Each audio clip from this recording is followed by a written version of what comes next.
आज हमारा सेकंड वाला भी रिवाइज हो जाएगा, तो दोनों असाइनमेंट हमारे रिवाइज हो जाएंगे और पेपर के लिए हमारी पूरी तैयारी हो जाएगी। तो सेकंड वाले में पहला क्वेश्चन है हमारा, partition under the Mitakshara. Mitakshara के अंदर पार्टीशन क्या होता है या मोड्स ऑफ पार्टीशन क्या है। अपना माइक म्यूट कर लें जिसका भी ओपन है। तो what is partition under the Mitakshara, Mitakshara के अंदर पार्टीशन क्या है और वेरियस मोड्स ऑफ पार्टीशन के बारे में बात करें। तो पार्टीशन का मतलब क्या होता है, जब हम फैमिली में प्रॉपर्टी को डिस्ट्रीब्यूट करते हैं तो उसे हम पार्टीशन कहते हैं। तो according to Mitakshara law, it is the adjustment of the diverse interest regarding the whole by distributing them into a particular portions of the aggregate. तो मिताक्षरा पार्टीशन क्या होता है, यूज करता है दो अलग अलग सेंस में। पहला, adjustment into specific share diverse right and different members according to the whole family property. Secondly, servants of the joint status with the legal consequences resulting therefrom. It has been defined in crystallization of a fluctuating interest of the conspiracy into the specific share in the joint family state. जो joint family property होती है उसका बंटवारा हम मिताक्षरा के rule के according करते हैं। तो मिताक्षरा सबसे पहले क्या चीज़ देखता है पार्टीशन करने के लिए, ये दो चीज़ों को देखता है। पहला देखता है कि आपका स्पेसिफिक शेयर कितना है और डाइवर्स राइट कितने हैं प्रॉपर्टी के अंदर। दूसरा देखता है कि जॉइंट स्टेटस क्या है, मतलब जितने लोग प्रॉपर्टी में हिस्सा मांग रहे हैं उन सबका जॉइंट स्टेटस क्या है। तो सब्जेक्ट ऑफ द पार्टीशन, जो इंडिविजुअल प्रॉपर्टी होती है वो coparcener in not subject to partition. It is a joint family possession of property held by its permanent lease. Such property is also subject to partition among the co-partners. Certain properties which are not available for the partition, like the staircase, cook food, utensils, gardens, etc. Because of their indivisible nature, where the certain things which are divisible by the nature, subject to adjustment among the co-partners, three method of adjustment. तो जब भी हम मिताक्षरा का rule follow करेंगे, इसमें property को distribute करेंगे, तो मिताक्षरा कहता है कि जो भी प्रॉपर्टी होती है वो को पार्टनर्स में डिस्ट्रीब्यूट होती है, क्योंकि को पार्टनर्स का जॉइंट राइट होता है प्रॉपर्टी के ऊपर। अब को पार्टनर्स का मतलब ये है कि एक ही परिवार के जो लोग हैं जो डायरेक्टली और इनडायरेक्टली एक ही फैमिली से जुड़े हुए हैं, उन्हें हम को पार्टनर्स कहते हैं। तो को पार्टनर जो होते हैं उनको प्रॉपर्टी का राइट होता है, ठीक है। इस प्रॉपर्टी को डिवाइड किया जाता है को पार्टनर्स में। को पार्टनर मतलब जो भी उसके फैमिली मेंबर है, जॉइंट फैमिली के जो भी है, उनके अंदर प्रॉपर्टी डिस्ट्रीब्यूट होती है। जो प्रॉपर्टी होती है may be sold and proceed from the same may be distributed among the को पार्टनर। अगर प्रॉपर्टी को सेल भी किया जाता है तो सेल करने से उसको जो भी रिसीव होता है उस रिसीव वाले अमाउंट को भी हम को पार्टनर्स में डिस्ट्रीब्यूट कर देते हैं इक्वली। मतलब जो भी उसके सर्वाइविंग पार्टनर्स होते हैं, जिंदा पार्टनर्स होते हैं फैमिली के, उन सब में प्रॉपर्टी डिस्ट्रीब्यूट हो जाती है। अब है liabilities attach to the property. Property के साथ कुछ लाइबिलिटीज भी अटैच्ड हैं, मतलब ये नहीं खाली प्रॉपर्टी में हिस्सा मिलेगा, लाइबिलिटी में भी हिस्सा मिलेगा। उस लाइबिलिटीज को भी को पार्टनर्स में डिस्ट्रीब्यूट किया जाता है। जैसे डेप्ट, कोई भी ऐसा डेप्ट है जो जॉइंट फैमिली का है, जो जिम्मेदारी थी जॉइंट फैमिली की पेमेंट करने की, अगर उनका डिस्ट्रीब्यूशन हो रहा है, फैमिली का बंटवारा हो रहा है, तो ये जिम्मेदारी अब जो डेप्ट है ये भी डिस्ट्रीब्यूट हो जाएगा को पार्टनर्स में। को पार्टनर्स लिविंग पार्टनर जो भी हैं उस फैमिली के। मेंटेनेंस, अगर किसी भी चीज़ को मेंटेन करने की जिम्मेदारी हिंदू फैमिली की थी तो आगे उसकी फर्दर जिम्मेदारी जो है को पार्टनर्स की हो जाएगी। जैसे कोई मदर है, एज मदर है, मतलब बुढ़िया माँ है, कोई स्टेप मदर है, कोई ग्रैंड मदर है, कोई अदर फीमेल है जिसको मेंटेन करते हैं जॉइंट हिंदू फैमिली प्रॉपर्टी से, तो आगे जब प्रॉपर्टी डिस्ट्रीब्यूट होगी तो इन फर्दर जो भी जिसके हिस्से में प्रॉपर्टी आ रही है वो इनकी सर्वाइविंग जो है, मतलब इनको सर्वाइव करेगा, इनका खर्चा उठाएगा। या फिर कोई अनमैरिड सिस्टर्स हो जिनकी शादी ना हुई हो, उनकी भी जिम्मेदारी जॉइंट फैमिली की होती है। तो जॉइंट फैमिली की प्रॉपर्टी डिस्ट्रीब्यूट होगी तो फिर उनको पार्टनर्स की जिम्मेदारी हो जाएगी जिनके पास प्रॉपर्टी जा रही है। कोई भी विडो डॉटर है, कोई विधवा लड़की है जो डिसीज को पार्टनर की, वो भी जॉइंट इनटू फैमिली की जिम्मेदारी हो जाएगी। अब है मैरिज एक्सपेंसेस ऑफ डॉटर, अगर लड़की की शादी होती है तो मिताक्षरा प्रॉपर्टी में ये कहते हैं, मिताक्षरा राइट्स में ये कहते हैं कि जो अनमैरिड डॉटर है वो सभी को पार्टनर्स की जिम्मेदारी है उसकी शादी करने की, चाहे किसी भी भाई की बेटी हो, लेकिन जॉइंट फैमिली में सभी मिलकर उसका खर्चा उठाएंगे। Performance of certain ceremonies rights, यानी कि किसी भी तरह की कोई सेरेमनीज हो रही, जैसे दिवाली का सेलिब्रेशन हो रहा है या कोई पूजा पाठ जैसे सत्यनारायण कथा वगैरह, ऐसा कुछ चीज़ भी हो रही है, कोई सेरेमनी हम मना रहे हैं फैमिली के साथ, तो उसका खर्चा सभी फैमिली मेम्बर्स मिलकर उठाएंगे, को पार्टनर्स की जिम्मेदारी रहेगी। अगर फैमिली की प्रॉपर्टी डिस्ट्रीब्यूट हो जाती है, अगर डिस्ट्रीब्यूट नहीं हुई है, पार्टनरशिप में नहीं बटी है, तो फिर तो वो जॉइंट फैमिली बिजनेस से उसका मतलब जो खर्चा है वो निकाला जाएगा। अब है जो को पार्टनर्स हैं, राइट ऑफ टू पार्टीशन, उसमें किस किस को पार्टीशन में राइट मिलेगा, मतलब जब जॉइंट फैमिली प्रॉपर्टी बटेगी तो किस किस को राइट मिलेगा।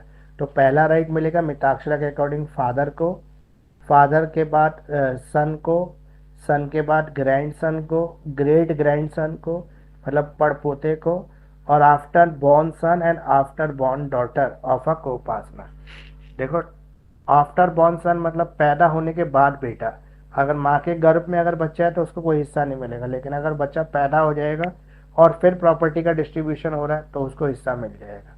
और ऐसे ही आफ्टर बॉर्न डॉटर, पैदा होने के बाद डॉटर को हिस्सा मिलेगा।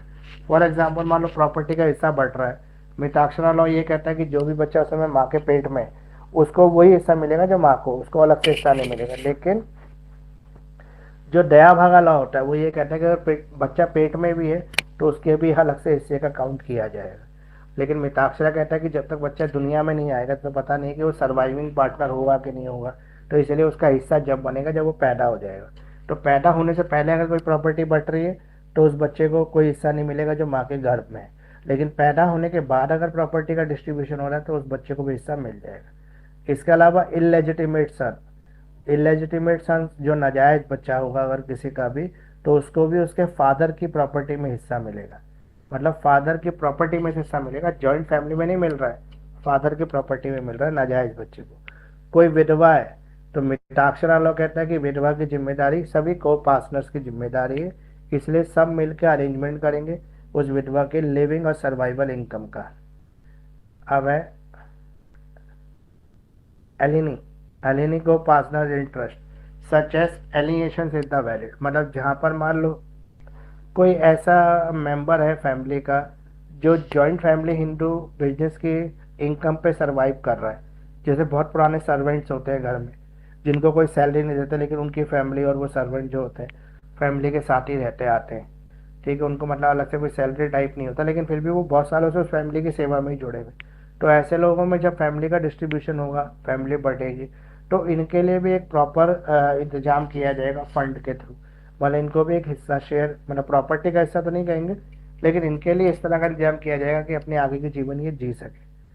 फीमेल शेयर्स में होते हैं जैसे विधवा बहन हो गई, विधवा माँ हो गई, बुजुर्ग माँ हो गई, दादी हो गई, इनकी जिम्मेदारी भी पूरी फैमिली की रहेगी।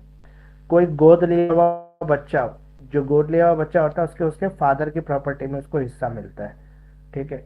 पोजीशन ऑफ माइनर को पार्टनर, कोई भी माइनर को पार्टनर है जो माइनर है मतलब जो अभी बड़ा नहीं हुआ बच्चा है, तो ऐसे बच्चे को भी हिस्सा मिलता है प्रॉपर्टी के अंदर। एलिनी मैंने आपको बता ही दिया। और एब्सेंट को पार्टनर्स, पार्शियल पार्टीशन, मान लो कि प्रॉपर जो पार्टीशन है वो पार्शियल पार्टीशन हो रहा है, मतलब को पार्टनर जो है जॉइंट हिंदू फैमिली जो है अभी पूरी तरह से प्रॉपर्टी डिस्ट्रीब्यूट नहीं करना चाहती, बिजनेस वो कह रहे हैं कि एज इट इज चलता रहेगा जॉइंट में ही, लेकिन जो और चीज़ें हैं उनको वो डिस्ट्रीब्यूट करना चाहते हैं, जैसे बैंक बैलेंस जो है फैमिली का, या जॉइंट फैमिली के अंदर जो कोई ऑर्नामेंट ज्वेलरी वगैरह है, कोई प्रॉपर्टी है जो रेजिडेंशियल हाउस वगैरह, उसको वो बांटना चाहते हैं। तो इस केस में जो उनका जॉइंट फैमिली बिजनेस है उसको छोड़कर बाकी सब चीज़ें हर एक पार्टनर के अंदर इक्वली शेयर में डिस्ट्रीब्यूट हो जाएंगी, जितने भी को पार्टनर्स होंगे उनके बीच में।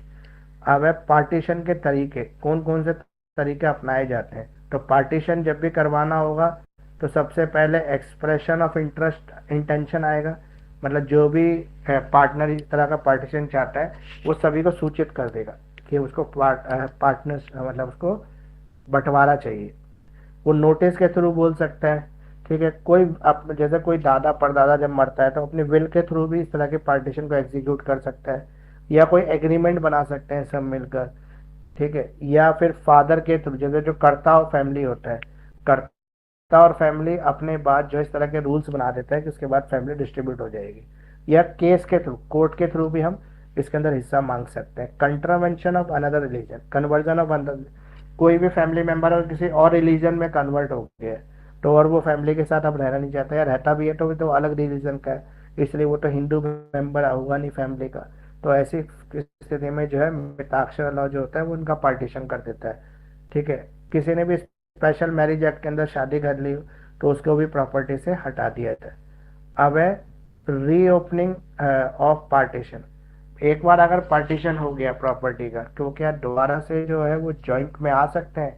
तो D jure partition, D jure partition क्या होता है? जहाँ पे surveillance of the status of और interest, this happen when the community of interest is broken either at the instance of the one co-partner or by agreement of all co-partners. Such a partition the share become clearly demarcated. मतलब जब company में जो joint business होता है उसके अंदर जो भी शेयर्स होते हैं उनको आपस में डिस्ट्रीब्यूशन कर लेते हैं, मतलब बिजनेस को भी अलग अलग बांट लेते हैं, बिजनेस का भी डिस्ट्रीब्यूशन हो जाता है, पार्टीशन हो जाता है। तो डी फैक्टो का मतलब होता है जब फैक्ट के अकॉर्डिंग, मतलब हकीकत में जो है पार्टनरशिप हो जाती है या डिस्ट्रीब्यूशन हो जाता है बिजनेस का। जब अगर पार्टीशन जो है मिस्टेक के थ्रू हो रहा हो, फ्रॉड के थ्रू हो रहा हो, तो इसमें क्या होगा? तो इसको रीओपन किया जा सकता है। को पार्टनर जो है इसकी डिमांड कर सकते हैं कि मिस्टेकली या फ्रॉड के थ्रू जो है पार्टीशन हुआ है, तो वो अगेन पार्टीशन को वैल्यूएशंस की मांग कर सकते हैं कि दोबारा से प्रॉपर्टी की वैल्यूएशन की जाए और दोबारा से इसका पार्टीशन किया जाए। ऐसा कोर्ट के थ्रू भी कर सकते हैं और हेड ऑफ द फैमिली के थ्रू भी कर सकते हैं। डिसक्वालीफाइड, डिसक्वालीफाइड का मतलब है जब भी को पार्टनर्स जो होते हैं वो अंडर प्रिविलेज हो जाते हैं, मतलब उनकी जो प्रॉपर्टी की वैल्यू होती है वो कम आंक लेते हैं, या फिर कुछ परिस्थिति के अंदर वैल्यू कम होती है लेकिन आगे देखते तो वैल्यू ज़्यादा हो चुकी होती है, पुराने रेट से जैसे कैलकुलेट कर ली। अब जो बच्चा माँ के पेट में, उस बच्चे को कोई हिस्सा मिलेगा तो पार्टीशन के टाइम पे तो उसको हिस्सा नहीं मिलेगा, लेकिन अगर वो जब पैदा हो जाएगा तो उसके बाद वो अपना शेयर मांग सकता है प्रॉपर्टी के अंदर। कोई भी अडॉप्टेड सन है, अगर उसको लीगली अडॉप्ट किया गया है तो वो अपना शेयर मांग सकता है प्रॉपर्टी में।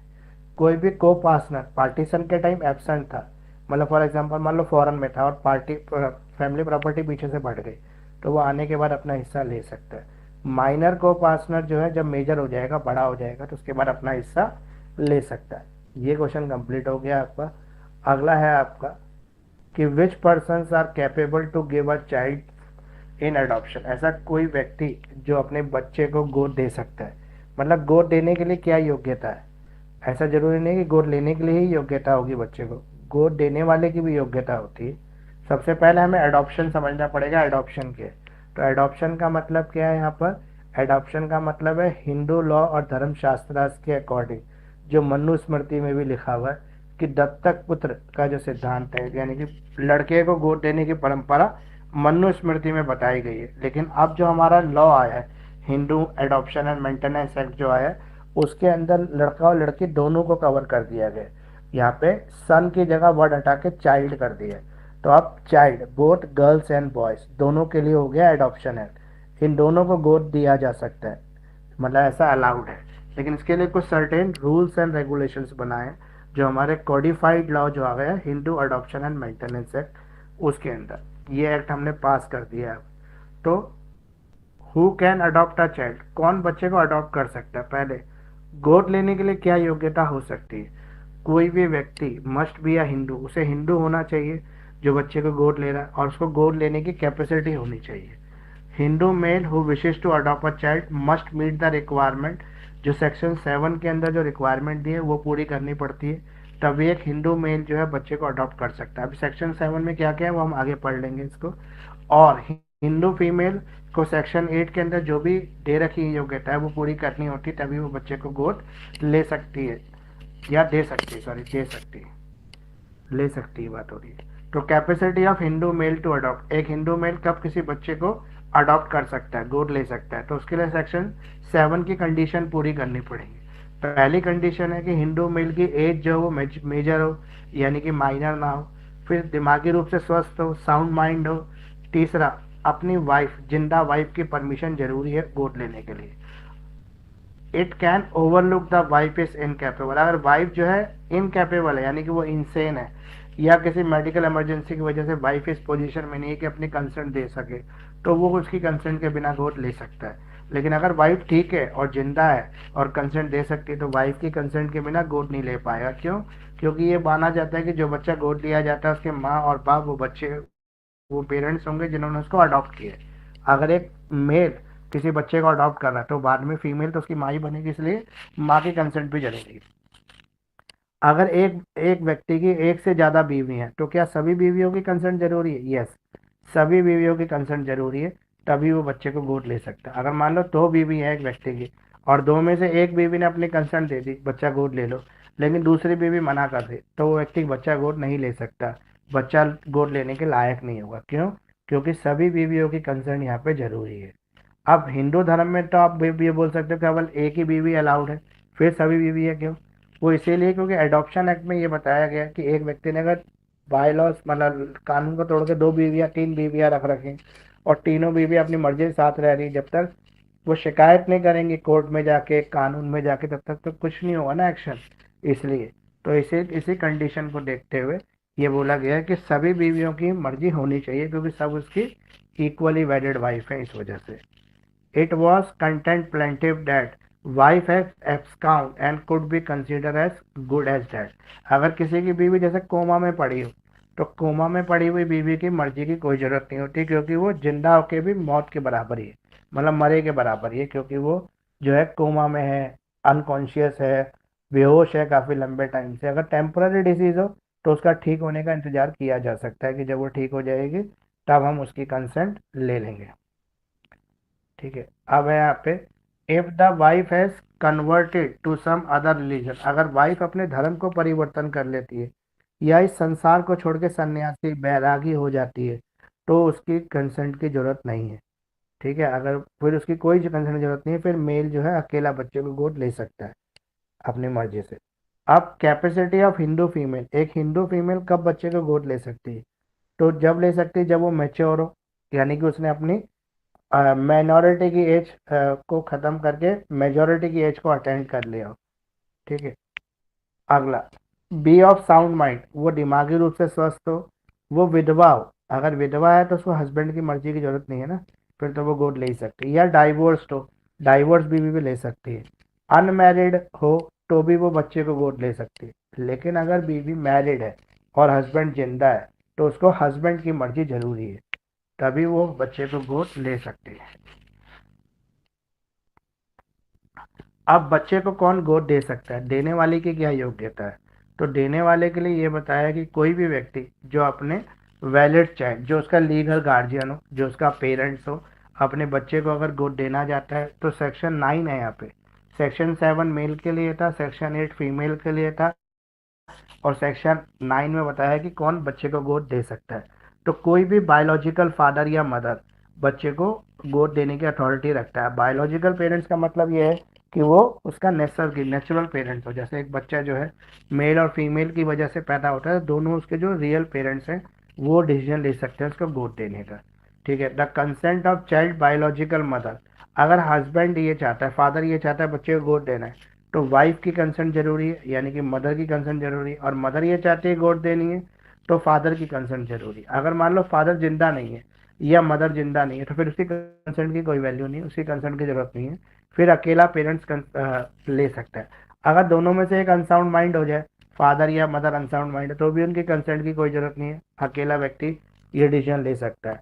या दोनों में से कोई कन्वर्जन कर दिया, अपना रिलीजन को छोड़ दिया, या री अनाउंस द वर्ल्ड, संसार छोड़ के बैरागी हो गए, सन्यासी हो गए, तो भी उनके कंसेंट की जरूरत नहीं है, फिर अकेला पेरेंट जो है वो गोद देने का डिसीजन ले सकता है। अब, can the sir guardian have a child for adoption? बोली। सर किस एज तक के बच्चे को गोद दे सकते हैं पेरेंट्स? यहाँ पे कुछ एज का डिफाइन नहीं किया हुआ, कोई भी अपने बच्चे को दे सकता है, लेकिन बच्चे की गोद तो वो जब भी होगी जब तक वो माइनर है, 18 से कम है, तब तक वो बच्चा कहलाएगा। ये तो सर इसलिए माइनर में चाइल्ड ही लिखा होगा हुआ ना? है। हाँ, इसमें सिर्फ चाइल्ड लिखा हुआ है, इसमें एज बता ही नहीं है वैसे, पर यही मान के चलो आप जो भी माइनर है वही तो गोद देंगे। Can the guardian give a child for adoption? क्या जो गार्जियन है, जो पेरेंट नहीं है, सिर्फ गार्जियन है, क्या वो बच्चे को गोद दे सकता है? तो सेक्शन 9 डिस्क्राइब करता है कोई भी पर्सन जो कोर्ट के थ्रू अगर किसी बच्चे का गार्जियन अपॉइंट हुआ या किसी टेस्टिमेंट के थ्रू यानी कि किसी विल वसीयत के थ्रू पेरेंट्स ने जो है उसको गार्जियन अपॉइंट किया है, तो ऐसा व्यक्ति कोर्ट की परमिशन के बाद ही उसको गोद देने के लिए मतलब कैपेबल है, तभी अडॉप्शन दे सकता है, अदरवाइज वो नहीं दे सकता है। कोर्ट की कंसेंट और परमिशन जरूरी है। अगर कोई भी गार्जियन ऐसा है जो बच्चे की भलाई के लिए मतलब सब कोर्ट क्या चेक करेगी कि भाई ये जो गार्जियन है जो बच्चे को गोद देना चाहता है ये क्या रीजन की वजह से दे रहा है। पेरेंट्स हो तो पेरेंट्स को तो ये समझा जाता है कि पेरेंट्स तो बेस्ट डिसीजन लेंगे बच्चे के लिए, इसलिए उनके लिए कोई रोक नहीं है। लेकिन जो व्यक्ति पेरेंट्स नहीं है सिर्फ गार्जियन है, तो उसके लिए कोर्ट ये चेक करते हैं क्या जो गोद दे रहे हैं बच्चे के वेलफेयर के लिए, अडॉप्शन जो है बच्चे के वेलफेयर के लिए, अगर येस तो दे देते हैं। अगर उसके पीछे कोई पेमेंट का एक्सचेंज हो रहा है तो नो, लेकिन अगर कोई पेमेंट का एक्सचेंज नहीं है तो यस। कोर्ट ये दोनों चीज़ें देखकर डिसीजन दे देती है। व्हेन अडॉप्शन इज वैलिड, कब एक अडॉप्शन जो है वो वैलिड अडॉप्शन होता है? जब जो अडॉप्शन है वो उनके पेरेंट्स ने किया हो, बायोलॉजिकल पेरेंट्स ने या गार्जियन ने किया हो जिनके पास राइट भी हो अडॉप्शन देने का, ठीक है, और जो लेने वाला है उसके पास भी राइट हो लेने का। जैसे हस्बैंड को वाइफ की कंसेंट चाहिए और वाइफ को हस्बैंड की कंसेंट चाहिए, जो सेक्शन 7-8 में हमने पढ़ा था वो सब कंडीशन पूरी होनी चाहिए, ठीक है। ये सब होने के बाद ही एक वैलिड जो अडॉप्शन है वो वैलिड अडॉप्शन बन जाता है। अब consent of wife is necessary, क्या कंसेंट ऑफ वाइफ जरूरी है अडॉप्शन के पीछे? तो yes, consent of wife is necessary because जो वाइफ है वो बच्चे की क्या है, बायोलॉजिकल मदर है, वो जिसका इक्वल राइट्स है, यानी इक्वल राइट्स और रिस्पॉन्सिबिलिटीज है बच्चे की, इसलिए वो भी डिसीजन ले सकती है उसके अडॉप्शन में। दूसरा, वाइफ अगर अनसाउंड माइंड है, वाइफ अगर जो है वो कन्वर्ट कर लेती है रिलीजन को या रीअनाउंस कर देती है वर्ल्ड को, तो फिर वाइफ के कंसेंट की कोई ज़रूरत नहीं है, फिर केवल फादर ही अकेले डिसीजन ले सकते हैं बच्चे को गोद देने। इसके उल्टा अगर फादर जो है कन्वर्ट कर लेते हैं रिलीजन को या फादर रीअनाउंस द वर्ल्ड कर देते हैं या फादर जो है वो अनसाउंड माइंड हो जाते हैं, तो फिर फादर की कंसेंट की जरूरत नहीं है, मदर अकेले डिसीजन ले सकती है, अदरवाइज दोनों की कंसेंट की जरूरत हो। अगला क्वेश्चन इसी के अंदर है, क्या एक से ज़्यादा बीवियां किसी व्यक्ति की हो तो क्या सभी की कंसेंट जरूरी है गोद देने के लिए या लेने के लिए? तो यस। अगर एक हस्बैंड की एक से ज़्यादा जिंदा बीवी हैं, मतलब लिविंग वाइफ्स हैं एक से ज़्यादा, तो सभी के कंसेंट जरूरी है, उसके बिना जो है वैलिड अडॉप्शन नहीं हो सकता है। क्या इनवैलिड मैरिजेस हो, इनवैलिड मैरिजेस में भी क्या वाइफ की कंसेंट जरूरी है बच्चे के अडॉप्शन के लिए? तो यस, बायोलॉजिकल मदर होगी तो इनवैलिड मैरिज में भी जरूरी है, लेकिन अगर बायोलॉजिकल मदर नहीं है तो फिर मदर की कंसेंट की जरूरत नहीं है, अगर मैरिज जो है वो वैलिड मैरिज नहीं है तो। अब वेदर ये तो हो गया ना। अब अगला क्वेश्चन आ गया आपका, मेंटेनेंस क्या है?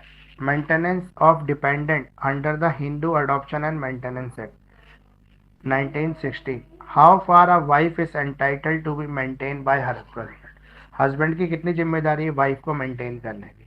तो मेंटेनेंस, व्हाट इज मेंटेनेंस? सबसे पहले मेंटेनेंस क्या होती है? अगर हम मेंटेनेंस को डिस्क्राइब करें तो सेक्शन 3B के अंदर मेंटेनेंस बताई गई है, जिसमें मेंटेनेंस बोला गया फूड को, क्लोथिंग को, शेल्टर को, एजुकेशन और मेडिकल एक्सपेंसेस। तो ये 5 चीज़ें जो हैं आपकी किस में आती हैं? मेंटेनेंस में आ जाती है, जो ज़रूरी है किसी भी फीमेल के लिए। बेसिकली ये फाइनेंशियल सपोर्ट है जो हस्बैंड देता है या फादर देते हैं अपनी डॉटर को या वाइफ को, उसके जीवन जीने के लिए ज़रूरी चीज़ें हैं ये। तो maintenance is to be provided to unmarried daughter, father देंगे अनमैरिड डॉटर को, और जब वो मैरिड हो जाएगी तो उसके हस्बैंड की जिम्मेदारी हो जाएगी कि उसकी सभी जरूरत को पूरा करे। अब मेंटेनेंस ऑफ वाइफ, तो maintenance of wife paid, paid by the husband, husband को जिम्मेदारी है उसकी मेंटेनेंस, लेकिन अगर वाइफ का डाइवोर्स हो जाता है और वो दूसरी शादी नहीं करती तो जब तक उसका डाइवोर्स हो जाएगा वो दूसरी शादी नहीं करेगी, तब तक हस्बैंड की जिम्मेदारी है उसके लिए मेंटेनेंस देना। मतलब वो हस्बैंड से अपना मेंटेनेंस ले सकती है अलग रहने के बाद भी, डाइवोर्स होने के बाद भी, जब तक वो दूसरी शादी नहीं कर लेती तब तक। देयर इज नो मिनिमम और मैक्सिमम अमाउंट, क्या मेंटेनेंस का कोई मिनिमम या मैक्सिमम अमाउंट फिक्स है? तो नहीं, बिल्कुल फिक्स नहीं है, ये हस्बैंड की अर्निंग कैपेसिटी के ऊपर डिपेंड करता है और वाइफ की लिविंग स्टैंडर्ड के ऊपर डिपेंड करता है। वाइफ की जैसी लिविंग स्टाइल है, स्टैंडर्ड है, उसके अकॉर्डिंग मेंटेनेंस अमाउंट फिक्स किया जाता है। लाइफ स्टाइल क्या है वाइफ की। और when the wife is entitled to maintenance, wife किस किस कंडीशन में जो है मेंटेनेंस मांग सकती है। तो Hindu adoption and maintenance act जो है वो कहता है एक वाइफ मेंटेनेंस मांग सकती है अपने हस्बैंड से जब वो अलग रह रही हो या वो साथ रह रही हो। तो साथ रह कर भी वो मेंटेनेंस मांग सकती है, अलग रह के भी मेंटेनेंस मांग सकती है। Husband has deserted his wife by abandoning her without any reasonable cause. Husband ने वाइफ को अलग छोड़ दिया है और खुद अलग घर में जाकर रहना शुरू कर देता है और विदाउट सीकिंग हर कंसेंट, बिना वाइफ की मर्जी के, डेलिबरेटली इग्नोरिंग हर विश, और वो वाइफ की विश की परवाह नहीं करता, तो वाइफ अपना मेंटेनेंस मांग सकती है हस्बैंड से। तो wife has been subject to cruelty, wife ने क्रुएलिटी के सब्जेक्ट पे during her marriage and consider living with her husband to be endangering her life. तो यहाँ पे जो वाइफ है अपने हस्बैंड से जब मांग सकती है जब उसके ऊपर इतनी क्रुएलिटी हो रही है, अत्याचार हो रहा है कि उसकी जिंदगी को खतरा हो, तो वो अलग रह के हस्बैंड से खर्चा मांग सकती है। If husband is suffering from uncontrollable और कॉन्टीजियस डिसीज, अगर कोई ऐसी बीमारी हो जाए हस्बैंड को कि साथ रहने से वाइफ की लाइफ खतरे में हो, या उसको भी हो सकती है ट्रांसमिटेड डिसीज, तो भी वो अलग रह के अपने हस्बैंड से खर्चा मांग सकती है। हस्बैंड के पास कोई और दूसरी वाइफ हो या मिस्ट्रेस हो, कोई रखेल हो जो सेम हाउस में रहती हो वाइफ के साथ, तो वाइफ अलग रहकर खर्चा मांग सकती है। Husband has converted to some other religion, husband ने अपना धर्म परिवर्तन कर लिया है और रीजनेबल ग्राउंड है वाइफ के पास अलग रहने का, तो वाइफ खर्चा मांग सकती है अलग रहकर भी। तो मेंटेनेंस जो है हर महीने दी जाती है या लमसम भी दी जा सकती है, ये वाइफ के ऊपर डिपेंड करता है।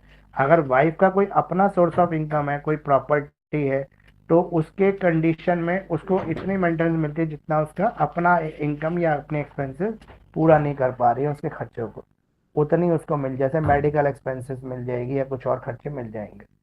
कोर्ट हेल्ड डेट, कोर्ट क्या कहती है इसके लिए, तो wife will be use one of the debit card of the husband. Court कहती है कि मान लो कि वाइफ लगातार बीमार चल रही है, ठीक है, और उसके मेडिकल एक्सपेंसेस बहुत सारे हो रहे हैं, लेकिन वाइफ जॉब करती है लेकिन जॉब की वजह से भी उसके जो मेडिकल एक्सपेंसेस है वो कंट्रोल से बाहर है। फॉर एग्जाम्पल मान लो लीवर किडनी खराब है, हर महीने डायलिसिस के लिए जाना पड़ता है, डायलिसिस में बहुत सारा पैसा खर्च जाता है कि ताकि उसकी सैलरी भी पूरी नहीं पड़ पाती, और सैलरी के अलावा तो उसको और भी खर्चे हो, जैसे हाउस रेंट भी देना है, खर्चा भी चलाना है, घर का खाने पीने का सामान भी लाना है। तो कोर्ट ये ऑर्डर दे सकते हैं कि हस्बैंड अपना एक डेबिट कार्ड वाइफ को दे दे, और वाइफ से भी ये कंसर्न ले लेते केवल वो इलाज में इस पैसे खर्च करेगी उस डेबिट कार्ड से, और कुछ परचेज नहीं करेगी, with the undertaking that she will only withdraw reasonable amount, कि वो रीजनेबल अमाउंट विड्रॉ करेगी जितना उसका मेडिकल एक्सपेंसेस के लिए जरूरी है। When maintenance is not to be paid to wife, कब वाइफ को मेंटेनेंस देना जरूरी नहीं है, तो यहाँ पर कहते हैं कि जब फाइनेंशियली सपोर्ट हो वाइफ को, यानी कि वाइफ फाइनेंशियली स्ट्रांग हो हस्बैंड से ज़्यादा, तब उसको कोई ज़रूरत नहीं किसी मेंटेनेंस की। सेक्शन 18(3) कहता है if Hindu wife has committed adultery, अगर कोई भी हिंदू वाइफ है वो एडल्ट्री कमिट कर रही है, मतलब किसी गैर पुरुष के साथ सेक्सुअल रिलेशंस बना रही है, तो वो कोई भी मेंटेनेंस नहीं मांग सकती अपने हस्बैंड से। अगर उसको अगर he no longer remain a Hindu, अगर वो अपना धर्म परिवर्तन कर लेती है, अपना रिलीजियन चेंज कर लेती है, तो भी वो हस्बैंड से अपना वो नहीं मांग सकती खर्चा। लेकिन अगर हस्बैंड रिलीजन चेंज कर लेता है तो वो वाइफ को खर्चा देगा, मेंटेनेंस फिर भी देगा। Defendant has to living wife, यहाँ पे एक केस आ गया था अबोयोला एम सुब्बा रेड्डी वर्सेस पदमन्मा। इसमें दो लिविंग वाइफ थी, इसकी दो वाइफ थी जिंदा थी। सेकंड वाइफ ने मेंटेनेंस मांगा कोर्ट में, तो कोर्ट ने कहा कि सेकंड मैरिज जो है बाइगेमियस मैरिज है, और हिंदू लॉ में बाइगेमी जो है प्रोहिबिटेड है, एक से ज़्यादा बीवी आप रख नहीं सकते, इसलिए सेकंड वाइफ जो है वो मेंटेनेंस नहीं मांग सकती है, क्योंकि वो वैलिड मैरिज ही नहीं है, वर्ड मैरिज है, और वर्ड मैरिज वाली वाइफ थोड़ी ना खर्चा मांग लेगी, इसलिए सेकंड मैरिज तो प्रोहिबिटेड है हिंदू लॉ में, तो प्रोहिबिटेड मैरिज की वाइफ कैसे खर्चा मांग सकती है।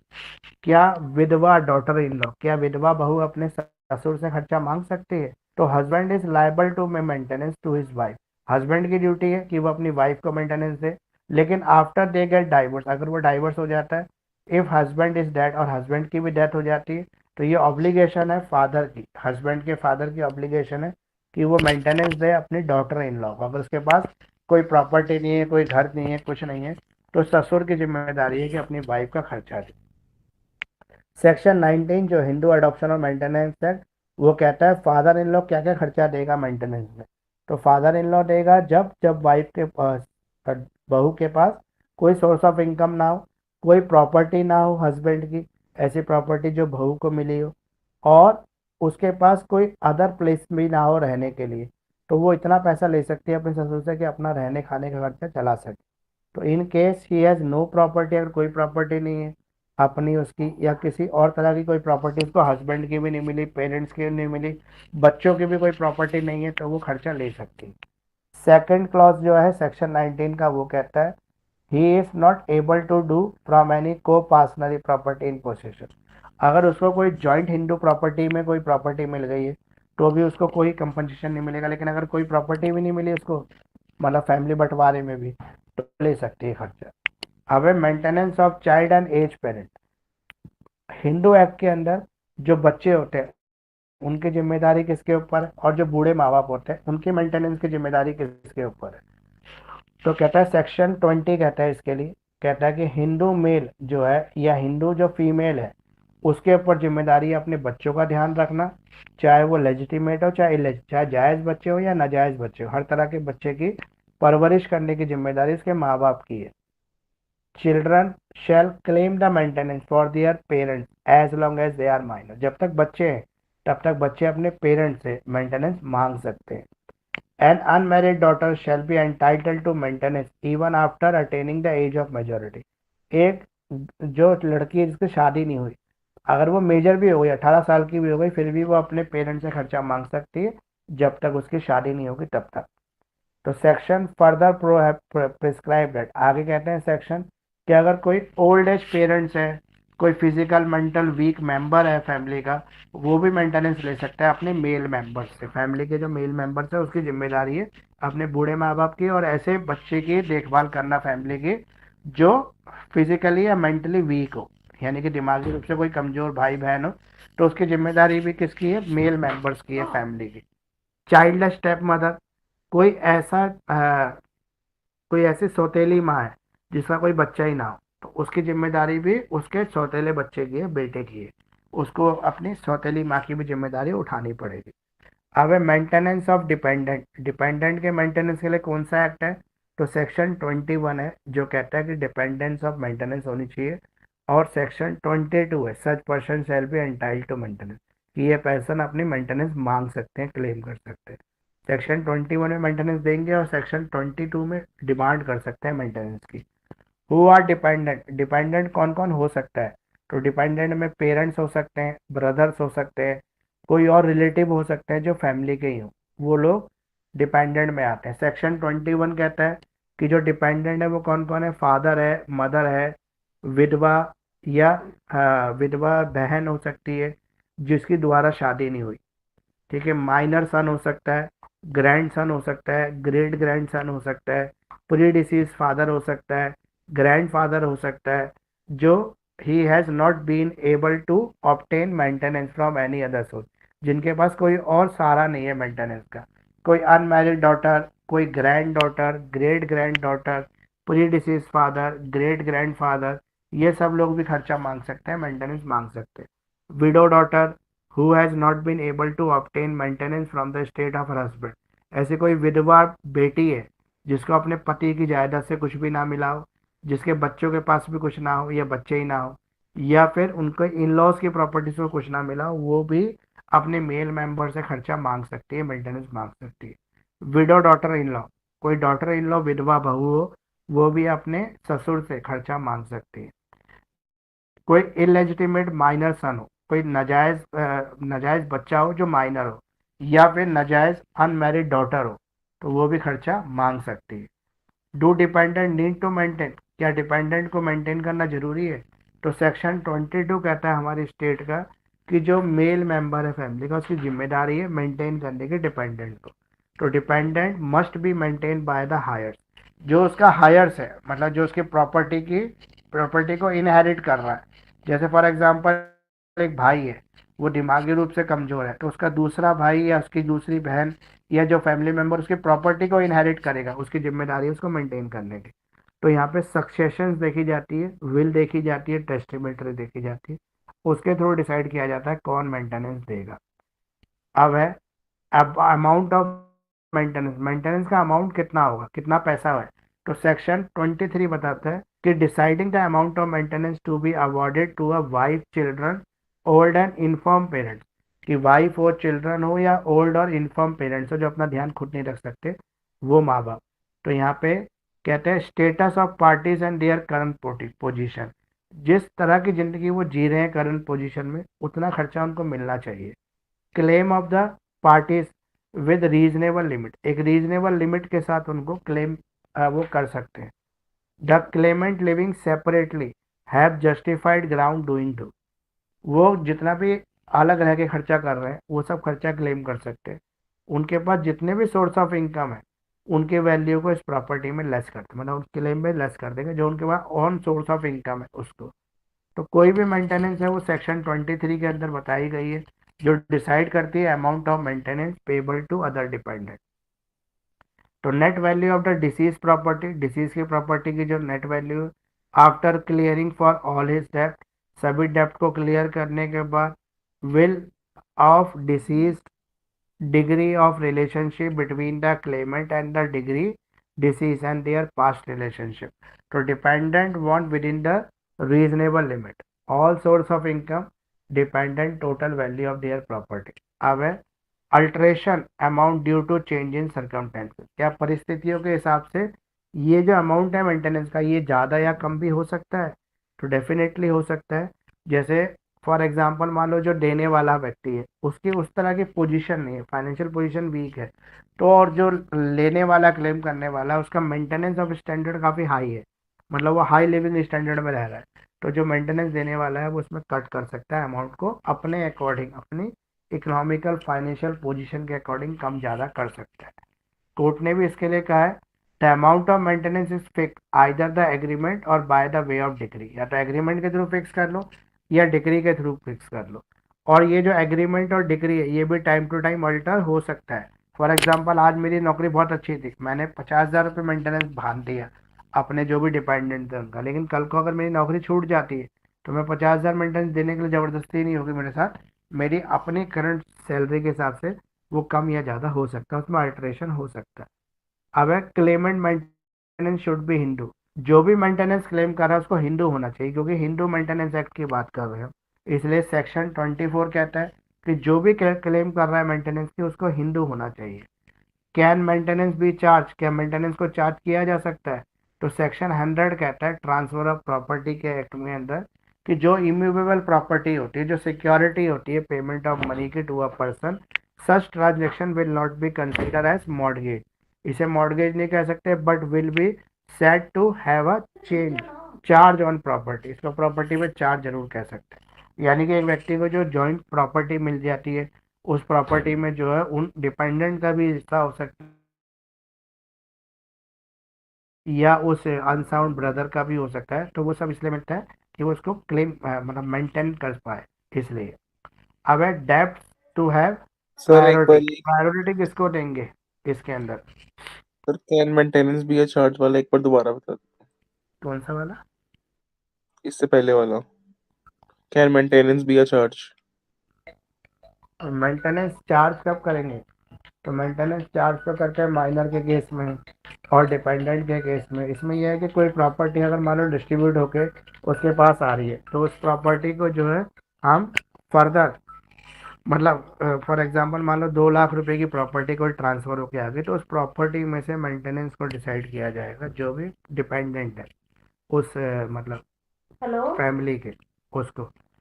अब है डेप्ट है प्रायोरिटी, क्या प्रायोरिटी बेसिस भी होता है डेप्ट? तो सेक्शन 26 कहता है हिंदू अडॉप्शन मेंटेनेंस एक्ट के अंदर कि जो डेप्ट है उसको हम कंडीशन के अकॉर्डिंग बांट सकते हैं, मतलब उसके अंदर भी कुछ कंडीशंस लगा सकते हैं।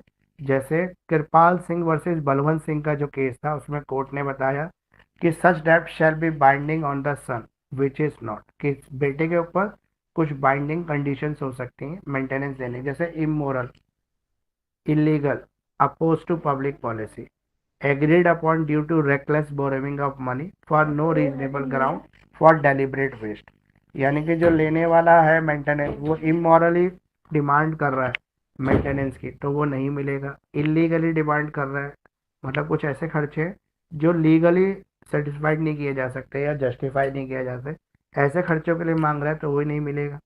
अपोज टू पब्लिक पॉलिसी के अगेंस्ट है कुछ तो भी नहीं मिलेगा। और रेकलेस बोरोविंग है, मतलब जो पैसे उड़ाने के लिए कोई मांग रहा है, मेंटेन जो पर्सन है जो डिपेंडेंट है वो पैसा उड़ाने के लिए मांग रहा है तो भी नहीं मिलेगा, मतलब उतना ही मिलेगा जितना उसके मेंटेनेंस के लिए जरूरी है। Effect of transfer of property on the right of maintenance, जो ट्रांसफर ऑफ प्रॉपर्टी है उसका मेंटेनेंस पर क्या प्रभाव पड़ता है। तो यहाँ पे कह रहा है जो प्रॉपर्टी ट्रांसफर होती है it become the obligations of the transfer, कि जिसके पास भी प्रॉपर्टी जा रही है उसके साथ साथ प्रॉपर्टी के साथ उसके ऑब्लिगेशंस भी ट्रांसफर हो रहे हैं, यानी कि उसकी ये ड्यूटी बन जाती है कि वो अपने डिपेंडेंट को भी क्या करे, मेंटेन करे। क्यों? क्योंकि वो प्रॉपर्टी में हिस्सा ले रहा है, इस वजह से। सेक्शन 28 जो है हिंदू अडॉप्शन और मेंटेनेंस एक्ट, वो क्या कहता है, जो भी transferee has to maintain the dependent out of the property he received if he has notice of the right of their the transfer is gracious, मतलब एक व्यक्ति जो प्रॉपर्टी में हिस्सा ले रहा है या जिसको प्रॉपर्टी ट्रांसफर हो रही है फैमिली की, तो साथ साथ उसके पास राइट्स एंड लाइबिलिटीज भी ट्रांसफर हो जाते हैं प्रॉपर्टी के साथ साथ, और उसकी ये ड्यूटी बन जाती है कि जो डिपेंडेंट है उस प्रॉपर्टी में उन सबको वो मेंटेन करे।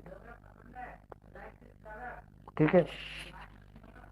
जो प्रॉपर्टी ट्रांसफर की जाती है consider notice was not provided regarding the maintenance then the transferee will not be liable to make any payment for maintenance. तो जो प्रॉपर्टी ट्रांसफर होगी उसके साथ जो है ऑब्लिगेशंस का भी ट्रांसफर हो रहा है मेंटेनेंस का। अब ये क्वेश्चन आपका कंप्लीट हो गया।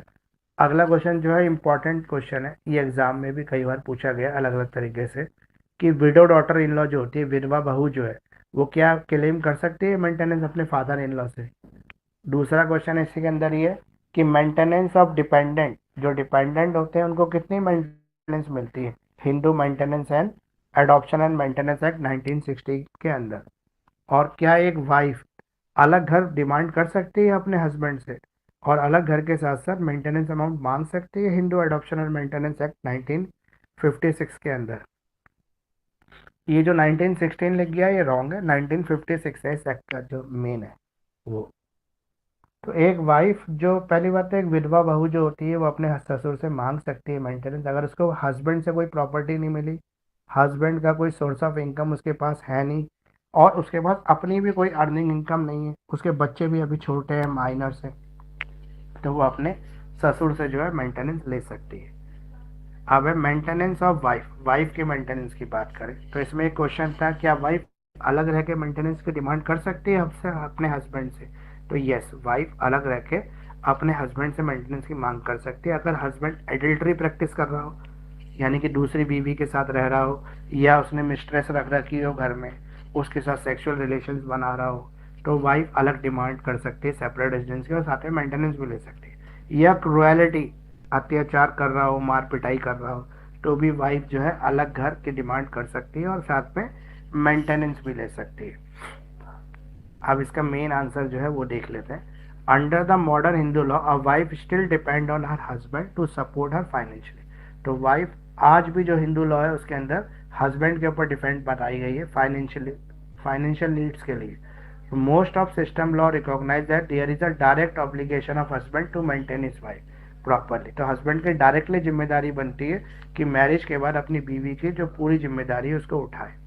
अगर डाइवोर्स हो जाता है तो डाइवोर्स के बाद भी हस्बैंड जो है वाइफ की जिम्मेदारी उठाएगा जब तक वाइफ अगली शादी नहीं कर लेती, जब तक वो दूसरी शादी नहीं कर लेती, रीमैरिज नहीं हो जाती, तब तक वो हस्बैंड जो है उसकी जिम्मेदारी उठाएगा। When the wife lives with her husband, जब वाइफ जो है हस्बैंड के साथ रह रही है तो वो मेंटेनेंस मांग सकती है हस्बैंड से। When the wife live separately, जब वो अलग रह रही है तो भी मेंटेनेंस मांग सकती है। जब वाइफ अलग रह रही है लेकिन ये कोर्ट के डिसीजन से अलग रह रही है, कोर्ट ने बोला है कि मैरिज अभी डिसॉल्व नहीं हुई है या डिसॉल्व होने का प्रोसेस चला है, लेकिन कोर्ट कह रही है कि कुछ टाइम के लिए अलग रह लो, या मैरिज तोड़ दी कोर्ट ने लेकिन अभी डिग्री इशू नहीं की, तब भी वो वाइफ जो है मेंटेनेंस मांग सकती है। और अगर डाइवोर्स भी हो गया तब भी मेंटेनेंस मांग सकती है जब तक दूसरी शादी ना कर ले। तो कब कब वाइफ मेंटेनेंस मांग सकती है, तो सेक्शन 18(1) कहता है when the wife lives with her husband, जब वाइफ अपने हस्बैंड के साथ रहती हो तब वो मेंटेनेंस मांग सकती है। तो पर्सनल ऑब्लिगेशन जो भी हैं वाइफ के, जो पर्सनल खर्चे हैं शादी के बाद, वो सारे खर्चे जो हैं हस्बैंड की जिम्मेदारी वाइफ के लिए पूरा करने के लिए। तो husband obligation maintenance come to the end only when she leave him without any justifiable cause of his consent. अब when the wife lives separately from husband, कब wife अपने husband से अलग रह सकती है? तो अलग रह सकती है कब? जस्टिफेबल कॉज ऑफ एक्शन से जब वाइफ अलग रह सकती है। पहला है डिसर्शन, हस्बैंड वाइफ को छोड़ के चला जाए और वाइफ के पास आना बंद कर दे, और यहाँ पे विलफुली नेग्लेक्ट करे, जानबूझकर वाइफ से अलग रह रहा है, तो यहाँ पे वाइफ जो है अलग रहकर भी उससे जो है अपना मेंटेनेंस का अमाउंट क्लेम कर सकती है। इसका जो केस था, फेमस केस है कृष्णा बाई वर्सेस पूनम चंद। इसमें वाइफ रिफ्यूज कर देती है to live with her husband as she couldn't stand with his father's obstructive behavior. The court ruled that wife was unreasonable and she therefore did not receive any maintenance on the ground of desertion. यहाँ पे wife ने अपने husband के साथ रहने से मना कर दिया, बोला कि जो हस्बैंड के फादर है ना, उनसे उसको बहुत चिढ़ है, पहले वो हस्बैंड अपने फादर से अलग हो जाए तब वो हस्बैंड के साथ रहेगी, और अलग रहते हुए उसने डिसर्जन का केस फाइल करके मेंटेनेंस मांग ली हस्बैंड से। तो कोर्ट ने बोला कि ये कोई रीजनेबल ग्राउंड नहीं है अलग रहने का, इसलिए हम आपको मेंटेनेंस नहीं दे सकते। हस्बैंड की कोई जिम्मेदारी नहीं है वाइफ को मेंटेनेंस देने की, क्योंकि वाइफ बिना किसी वैलिड रीजन के अलग रह रही है इस वजह से। क्रुएलिटी, अगर हम क्रुएलिटी की बात करें, जब भी हस्बैंड जो है क्रुएलिटी प्रैक्टिस कर रहा हो वाइफ के ऊपर, तो वाइफ अपनी जिंदगी के खतरे को समझते हुए अलग रह सकती है और मेंटेनेंस भी मांग सकती है। जैसे रोज शराब पी के लड़ाई झगड़ा हो रहा हो, मार पिटाई हो रही हो, रोज जो है हस्बैंड या हस्बैंड की फैमिली वाले वाइफ के साथ कुछ ना कुछ ऐसी चीज कर रहे हैं जो उसकी लाइफ के लिए खतरनाक है, तो वो अलग रहने की डिमांड कर सकती है। लेप्रोस्पे, जब कोई ऐसी बीमारी हो जाए हस्बैंड को जो वनरेबल डिसीज हो, जो छूने से साथ रहने से फैल सकती है, तो वाइफ सेपरेट मेंटेनेंस की डिमांड कर सकती है। अनदर वाइफ, जब हस्बैंड दूसरी बीवी लाके वाइफ के साथ रहना शुरू कर दे, मतलब दो बीवियों के साथ रहना है, तो फर्स्ट वाइफ जो है वो चली जाएगी और अलग मेंटेनेंस की डिमांड कर सकती है, अलग रेजिडेंस प्लस मेंटेनेंस। कीपर क्यूक्यूबाइन, मतलब कभी कोई मिस्ट्रेस कोई रखेल लाके वो हस्बैंड के साथ वाइफ के साथ रख दे हस्बैंड, और दोनों को एक ही घर में रख के एडल्ट्री प्रैक्टिस करने लगे, तो वाइफ अलग मेंटेनेंस अलग रेजिडेंस और मेंटेनेंस की डिमांड कर सकती है। कन्वर्जन, जब wife entitled to maintenance of husband, जब हस्बैंड जो है अपने रिलीजन को चेंज कर ले, तो वाइफ उससे मेंटेनेंस मांग सकती है, उसके साथ भी नहीं रहेगी और मेंटेनेंस भी मांग लेगी, क्योंकि वो मुस्लिम के साथ नहीं रहना चाहेगी, उसने तो हिंदू से शादी की थी इसलिए। कुछ और रीजन भी हो सकते हैं जिसको जस्टिफिएबल रीजन कह सकते हैं, जहाँ पे वाइफ जो है अलग रहे, जैसे drinking habit of husband, husband को शराब पीने की बहुत ज़्यादा आदत है, या हस्बैंड जो है अननेचुरल सेक्स करता है, उस कंडीशन में भी वाइफ अलग रहकर मेंटेनेंस मांग सकती है। When is the wife is not entitled to maintenance, wife को कब मेंटेनेंस नहीं मिलेगी, तो वाइफ को जब मेंटेनेंस नहीं मिलेगी जब वो डाइवोर्स होने के बाद दूसरी शादी कर ले। मेंटेनेंस जब नहीं मिलेगी जब वो पहले से खुद ही कमा रही हो और अच्छी सैलरी हो, हस्बैंड से ज़्यादा सैलरी कमा रही हो, तब नहीं मिलेगी। तीसरा, जब वाइफ जो है बिना किसी वैलिड रीज़न के हस्बैंड से अलग रहना शुरू कर दे, या जैसे फॉर एग्जांपल हस्बैंड के पेरेंट्स के ऊपर इल्ज़ाम लगा दे कि जब तक पेरेंट्स साथ रहेंगे तो मैं साथ नहीं रहूँगी, तो उस ग्राउंड पर वो मेंटेनेंस नहीं मांग सकती है। Maintenance of window daughter in law, क्या विडो डॉटर इन लॉ को मेंटेनेंस मिलेगी? यस, मिल जाएगी। जो विधवा बहू है उसको जब मिलेगी जब हस्बैंड की कोई प्रॉपर्टी उसको ना मिली हो, कोई जॉइंट प्रॉपर्टी में से कोई हिस्सा ना मिला हो, उसके पास अपनी कोई सोर्स ऑफ इनकम ना हो, और उसकी या उसके बच्चे इतने बड़े ना हो कि वो कमा सके, मतलब वो तो कमाते नहीं है, बच्चे भी ना कमाते, तब she is unable to obtain maintenance from the state. वो कब उसको मेंटेनेंस नहीं मिलेगी? जब उसको हस्बैंड की प्रॉपर्टी मिल रही होगी, जब उसके फादर मदर की कोई प्रॉपर्टी उसको मिल जाएगी, या बच्चों की, बच्चे जो होंगे वो नौकरी करने वाले होंगे उसके, तब भी वो कोई मेंटेनेंस ले नहीं सकती। अगर विडो डॉटर इन लॉ दोबारा शादी कर ले तब भी वो मेंटेनेंस नहीं डिमांड कर सकती। अब अगला क्वेश्चन आ गया, नेचुरल गार्जियन कौन होते हैं? What are their powers? Natural guardian की पावर क्या होती है? और माइनर के केस के अंदर अगर हम अडॉप्टेड चाइल्ड की बात करें या माइनर की बात करें, तो नेचुरल गार्जियन का क्या रोल है? नेचुरल गार्जियन मतलब बायोलॉजिकल फादर, जो भगवान ने माता पिता बनाए हैं बच्चे के, जिसे हम डी फैक्टो गार्जियन भी कहते हैं। ये माइनर्स की प्रॉपर्टी के लिए और माइनर्स के लिए सारे इंपॉर्टेंट डिसीजंस लेते हैं। Who can appoint testamentary guardian? अब जो नेचुरल गार्जियन होते हैं कई बार वसीयत के थ्रू जो है गार्जियन अपॉइंट कर देते हैं बच्चों के, तो उनकी क्या रिस्पॉन्सिबिलिटी है टेस्टिमेटरी गार्जियन की। तो गार्जियन जो है उसे हम कहते हैं हिंदू धर्म शास्त्र के अनुसार या कुरान के अनुसार भी इनको कहते हैं हम बायोलॉजिकल है कि नेचुरल फादर मदर जो बच्चे के होते हैं, जिनकी वजह से बच्चा जो है सृष्टि के अंदर जन्म लेता है। ठीक है, अब है डिफाइन द गार्जियन। तो गार्जियन की बात करें तो गार्जियन की डेफिनेशन जो है सेक्शन 4B में दी गई है, जिसमें बताया कि नेचुरल गार्जियन जो है appointed by the will of the minors father और मदर्स, अ गार्जियन अपॉइंटेड और declare by the court. Guardian father एक तो वो है ही मदर फादर जो बायोलॉजिकल पेरेंट्स हैं, लेकिन इसके साथ साथ अगर कोर्ट किसी को अपॉइंट कर देती है तो वो भी नेचुरल गार्जियन होता है, या नेचुरल गार्जियन ही किसी और को गार्जियन अपॉइंट कर दे, यानी कि बच्चा किसी और की कस्टडी में सौंप दे पढ़ने के लिए रहने के लिए किसी और वजह से, तो भी वो नेचुरल गार्जियन ही कहलाता है बच्चे का। ठीक है, अब डी फैक्टो गार्जियन और एडॉक गार्जियन क्या है। तो सेक्शन 4A जो कहता है define a minor as a person who has complete the age of 18 year. तो माइनर वो व्यक्ति है जिसने अभी कंप्लीट नहीं की है एज 18 ईयर की, जो 18 साल का नहीं हुआ है। तो माइनर को कंसिडर कर सकते हैं हम फिजिकली और इंटेलेक्चुअली, यानी कि ये माइनर है, इसकी प्रोटेक्शन की जरूरत है अभी। अब है kinds of power of guardian. तो गार्जियन की पावर क्या है, ये इंपॉर्टेंट है एग्जाम के पॉइंट ऑफ व्यू से। अलग अलग गार्जियन के अलग अलग पावर्स है।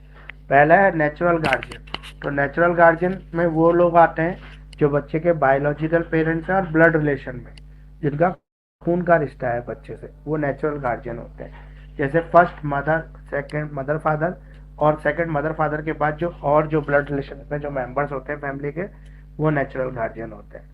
In case of married girl, अगर हम शादीशुदा लड़की की बात करें तो उसका जो नेचुरल गार्जियन उसका हस्बैंड है, हस्बैंड उसका natural guardian. In case of illegitimate child, अगर नाजायज बच्चे की बात करें तो उसकी मदर उसके नेचुरल गार्जियन है, उसके बाद उसके फादर उसके नेचुरल गार्जियन है। ये हमारे नेचुरल गार्जियन हो गए जो प्राकृतिक माँ बाप होते हैं। अब पावर्स क्या है नेचुरल गार्जियन के पास। तो नेचुरल गार्जियन के पास पावर्स क्या क्या है, necessary act for benefit of the minor, minor के बेनिफिट के लिए कोई भी नेसेसरी एक्ट करना, मतलब कोई जैसे उसकी हेल्थ केयर फैसिलिटीज़, उसकी एजुकेशन फैसिलिटीज़, उसके लिए खाने पीने की व्यवस्था करना, ये सब जिम्मेदारी जो है नेचुरल गार्जियन की। रीजनेबल एंड प्रॉपर एक्ट, बच्चे के लिए उचित तरह के व्यवसाय प्रबंध करना, रीजनेबल एक्ट करना, बच्चे की सेफ्टी सिक्योरिटी के लिए एक्शंस लेना, या उसकी प्रॉपर्टी की रक्षा करना, जो बच्चे की प्रॉपर्टी है उसकी रक्षा करना। जैसे कोई एंसेस्ट्रल प्रॉपर्टी है, कोई पूर्वजों की जायदाद है जो बच्चे तक ट्रांसफर होकर आनी है, लेकिन जब तक बच्चा है तो उसकी जिम्मेदारी किसकी है, पेरेंट्स की है उस जायदाद को ध्यान रखने की। जैसे दादा ने कोई संपत्ति बच्चे के नाम कर दी तो वो संपत्ति बच्चे के पास कब आएगी, जब वो मेजर हो जाएगा, तब तक उसके नेचुरल गार्जियन की जिम्मेदारी है उसको ध्यान रखने की। Realization, protection and benefit of minor state, minor की कोई भी स्टेट्स है, मतलब कोई भी जायदाद है, संपत्ति है, कोई पैसा है, कोई कैश है जो उसको कहीं से भी मिला है, तो उस सबको कंसीडर करना, ट्रांसफर करना, ध्यान रखना, ये सब जिम्मेदारी नेचुरल गार्जियन की। पर्सनल कन्वेनियंस, मतलब बच्चे की जो पर्सनल सेफ्टी एंड सिक्योरिटी है उसको भी क्लेम करना या उसको प्रोटेक्शन देना, ये सब जिम्मेदारी नेचुरल गार्जियन की। अगर कोई बच्चे का क्रेडिटर है, कोई लाइबिलिटीज़ है, तो क्रेडिटर और लाइबिलिटीज़ को भी टाइम बाउंड लाइबिलिटीज़ को पेमेंट करना। जैसे बच्चे की स्टेट के साथ साथ बच्चे की लाइबिलिटीज़ भी हो सकती हैं, जिम्मेदारियाँ भी हो सकती हैं, उन जिम्मेदारियों को भी नेचुरल गार्जियन ही पूरा करते हैं। अब टेस्टामेंट्री गार्जियन, जो वसीयत के थ्रू जो गार्जियन बनते हैं, मतलब जैसे फॉर एग्जांपल जो नेचुरल गार्जियन होते हैं उन्होंने मरते हुए क्या कर दी, वसीयत कर दी कि हमारे मरने के बाद जो हमारा बच्चा है वो इनकी कस्टडी में रहेगा। फॉर एग्जांपल मान लो उसके चाचा की कस्टडी में, उसके मौसा की कस्टडी में, या किसी XYZ अदर पर्सन की कस्टडी में रहेगा, तो उसे टेस्टेमेटरी गार्जियन कहते हैं। अब टेस्टेमेटरी गार्जियन के पास क्या पावर्स होती हैं, जो पावर नेचुरल गार्जियन के पास होती है वो सारी पावर टेस्टेमेटरी गार्जियन के पास भी ट्रांसफर हो जाती हैं, जिसमें उनकी प्रॉपर्टी की रक्षा करना, लाइबिलिटीज़ की पेमेंट करना, बच्चे की एजुकेशन फैसिलिटीज़, उनके जो खाने पीने की, पहनने की, क्लोथिंग, मेडिकल, ये सब सुरक्षा की जिम्मेदारी नेचुरल गार्जियन की होती है, वो बाद में टेस्टिमेटरी गार्जियन की हो जाती है। टेस्टिमेटरी गार्जियन के बाद अगला गार्जियन आता है लीगल गार्जियन। मान लो किसी बच्चे के माँ बाप दोनों की डेथ हो गई, जैसे कोविड आया था, कोविड में मान लो माँ बाप दोनों की डेथ हो गई और कोई रिलेटिव है नहीं, उसके बाद कोर्ट क्या करती है, उनके लिए एक लीगल गार्जियन अपॉइंट कर देती है जो उसकी प्रॉपर्टी की भी देखभाल करता है बच्चे की, और बच्चे की भी देखभाल करता है। और इस लीगल गार्जियन की जो भी रिस्पॉन्सिबिलिटीज़ होती हैं वो नेचुरल गार्जियन की तरह ही होती हैं, और सेम जो इसके पास पावर्स होती हैं वो कोर्ट के थ्रू आती है। लेकिन इसके पास स्पेशल चीज़ ये होती है कि किसी भी इसकी प्रॉपर्टी को ये सेल नहीं कर सकता, उसकी मतलब बच्चे की जो प्रॉपर्टी है उसको सेल नहीं कर सकता, उसको कहीं गिरवी नहीं रख सकता, मॉर्टगेज नहीं कर सकता, या कुछ और नहीं, ताकि प्रॉपर्टी खराब ना हो। अब है D facto guardian. D facto guardian होते हैं जो लीगल गार्जियन भी नहीं है लेकिन सम नियरर रिलेशंस में है। फॉर एग्जाम्पल जैसे मम्मी पापा की डेथ हो जाए तो उसके जो बच्चे के अदर नियरर रिलेटिव होते हैं जैसे नाना, दादा, मामा, चाचा, ये लोग उसके डी फैक्टो गार्जियन होते हैं, जिनकी जिम्मेदारी होती है आगे उसकी लॉफुल अथॉरिटी लेना बच्चे की, उसकी और उसके प्रॉपर्टी की ध्यान रखना, और सारे मेजर डिसीजन उसके बिहाफ पर लेना। इनके पास सेम पावर्स होती हैं जो नेचुरल गार्जियन के पास होती है, लेकिन एक रिस्ट्रिक्शन है इनके ऊपर कि ये बच्चे की प्रॉपर्टी को सेल नहीं कर सकते और ऐसा कोई डिसीजन ले सकते जिससे प्रॉपर्टी खत्म हो जाए। अब है एडहॉक गार्जियन। डी फैक्टो के बाद ad hoc guardian. Ad hoc means temporary guardian, कुछ समय के लिए कोई गार्जियन अपॉइंट हो जाए। जैसे बच्चा जो है 3 महीने के लिए या 1 साल के लिए पढ़ाई करने के लिए कहीं बाहर गया है, तो उस समय उसके पेरेंट्स ने उसकी जो जिम्मेदारी उसकी मासी को दे दी, इसके मामा को दे दी जो वहाँ रहते थे, तो ये एडहॉक गार्जियन होते हैं जिसे टेम्पररी गार्जियन कहते हैं। ये बच्चे के लिए टेम्पररी डिसीजंस लेते हैं, ये मेजर डिसीजंस में इन्वॉल्व नहीं होते, सिर्फ टेम्पररी डिसीजन लेते हैं उस टाइम पीरियड के लिए जो जरूरी है। अब है guardian appointed by the court. अगर कोर्ट कोई भी गार्जियन अपॉइंट करती है तो वो गार्जियन की क्या रिस्पॉन्सिबिलिटीज है, क्या पावर्स है उसके पास। तो कोर्ट कब गार्जियन अपॉइंट करती है? Higher court also have inherit jurisdiction of appoint the guardian, but this power is exercised sparingly.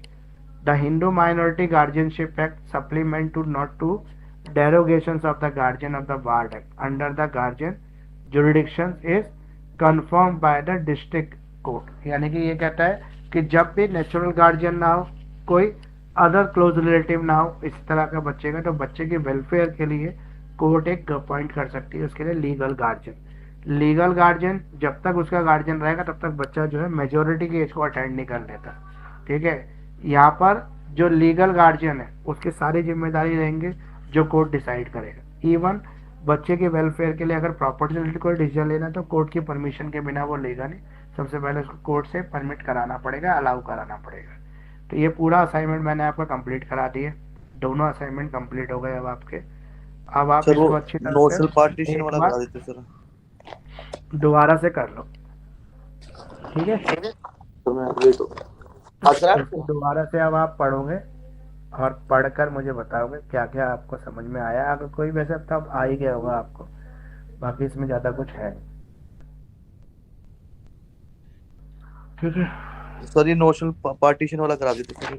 Notional partition में यह है कि फीमेल्स को पूर्वजों की प्रॉपर्टी में कोई हिस्सा नहीं मिलता। इसलिए नहीं मिलता क्योंकि मिताक्षरा लॉ ये कहता है कि जो लड़की होती है उसका कोई हक नहीं है प्रॉपर्टी के अंदर माँ बाप की। क्यों? क्योंकि वो और जो रिचुअल्स होते हैं, सेरेमनीज होते हैं, जैसे डाउरी है, बच्चा होगा तो उस समय पर जो सो खर्चा पैसा दिया जाएगा वो सब टाइम टू टाइम दिया जाएगा, इसलिए सर कोई डायरेक्टली प्रॉपर्टी में कोई हिस्सा नहीं। जो पहले से हम प्रैक्टिस करते आ रहे हैं हिंदू लोग वही सेम है नोशनल पार्टीशन। इसमें according to Mitakshara law property बांटी जाती है और केवल मेल मेंबर में प्रॉपर्टी बढ़ती है, लेकिन फीमेल्स का ऑब्लिगेशन से विधवा हो गई तो फिर अपने भाई की जिम्मेदारी है, भाई उसकी मेंटेनेंस देगा। अगर शादी हो गई तो शादी के टाइम पे जो खर्चा होगा, जो डाउरी दी जाएगी, दहेज दिया जाएगा, गहने जेवर वगैरह वो सब। बच्चा होगा तो बच्चे के टाइम पे जो छूचक या फिर जो भी कहते हैं वो सब जो खर्चा दिया जाएगा वो कौन देगा? मेल मेंबर देंगे प्रॉपर्टी। उसे नोशनल पार्टीशन कहते हैं, जहाँ पे फीमेल के पास कोई ज़्यादा राइट्स है नहीं, मतलब फीमेल जो है डायरेक्टली प्रॉपर्टी में कोई हिस्सा लेती नहीं है, उसे हम नोशनल पार्टीशन कह देते हैं। Okay sir. ठीक है, और कुछ सर बताइए और एक बार वो succession and classification of heirs बता देते एक बार।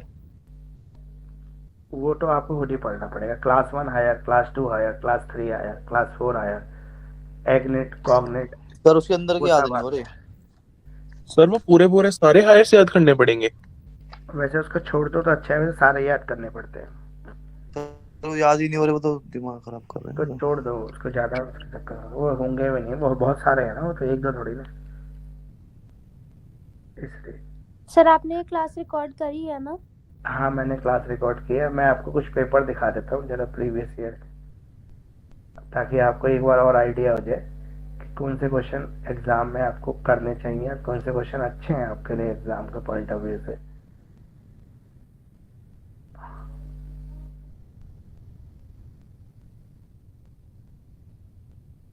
ये आपका 2022 का पेपर है पहले।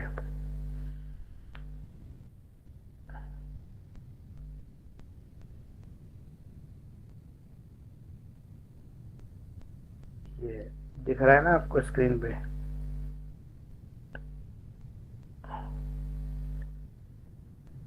ये आपका 2022 का पेपर है जो आया था 2022 में। इसमें जो पहला क्वेश्चन है वो कह रहा है सेक्शन ए का वर्ल्ड और वर्ल्डेबल मैरिज। तो ये आप आराम से लिख लोगे, कोई दिक्कत नहीं है। जहाँ पे दिक्कत हो वहाँ पे पूछते रहना। मैं फटाफट ये कहता जाऊँगा कि ये आपको आता है, लेकिन जो ना आता वो बोल देना। Which person may be taken in adoption, कौन व्यक्ति अडॉप्शन में बच्चे को ले सकता है। तो इसके लिए सेक्शन 7 वाली जिम्मेदारी मेल की, सेक्शन 8 वाली फीमेल की, और बस दो ही था ना, मेल और फीमेल अडॉप्शन, और तो तीसरा बंदा तो कोई होता ही नहीं जो अडॉप्ट करेगा। तो 9 सेक्शन वाली 7 और देने 8 वाली। 9 वाली तो देने की है ना, लेकिन लेने की बात हो की रही जी है। सर। Okay sir. अगला, can a widow daughter in law claim the maintenance from her father in law. तो ये मैंने आपको बता ही दिया, अभी थोड़ी देर पहले ही बताया। डी जूरे गार्जियन और गार्जियन एट लेंटम। अब ये जो डी जूरे गार्जियन है ना, ये कोर्ट के थ्रू अपॉइंट करते हैं गार्जियन, ये मैंने आपको बताया है। और ये जो है गार्जियन एट लिंटन, यानी कि जो पेरेंट्स होते हैं, नेचुरल गार्जियन होते हैं, वो संपत्ति मतलब टेस्टिमेटरी वसीयत के थ्रू गार्जियन अपॉइंट करते हैं। इनको लिख देना। फिर है सपिंडा रिलेशन, ये तो आप लिख ही लोगे सपिंडा। अब है छठा question, comment on the right to property of a Hindu female under under section 14 of the Hindu succession act. अब एक फीमेल का प्रॉपर्टी में क्या उत्तराधिकार है ये बताना है आपको। धारा 14 के अंदर जो है फीमेल को राइट मिलता है प्रॉपर्टी में कि नहीं मिलता है वो बताना। तो 2005 के बाद हमारा हिंदू एक्ट में चेंज आ गया, अब फीमेल को राइट्स मिलता है, तो इसमें मिलने का बताना।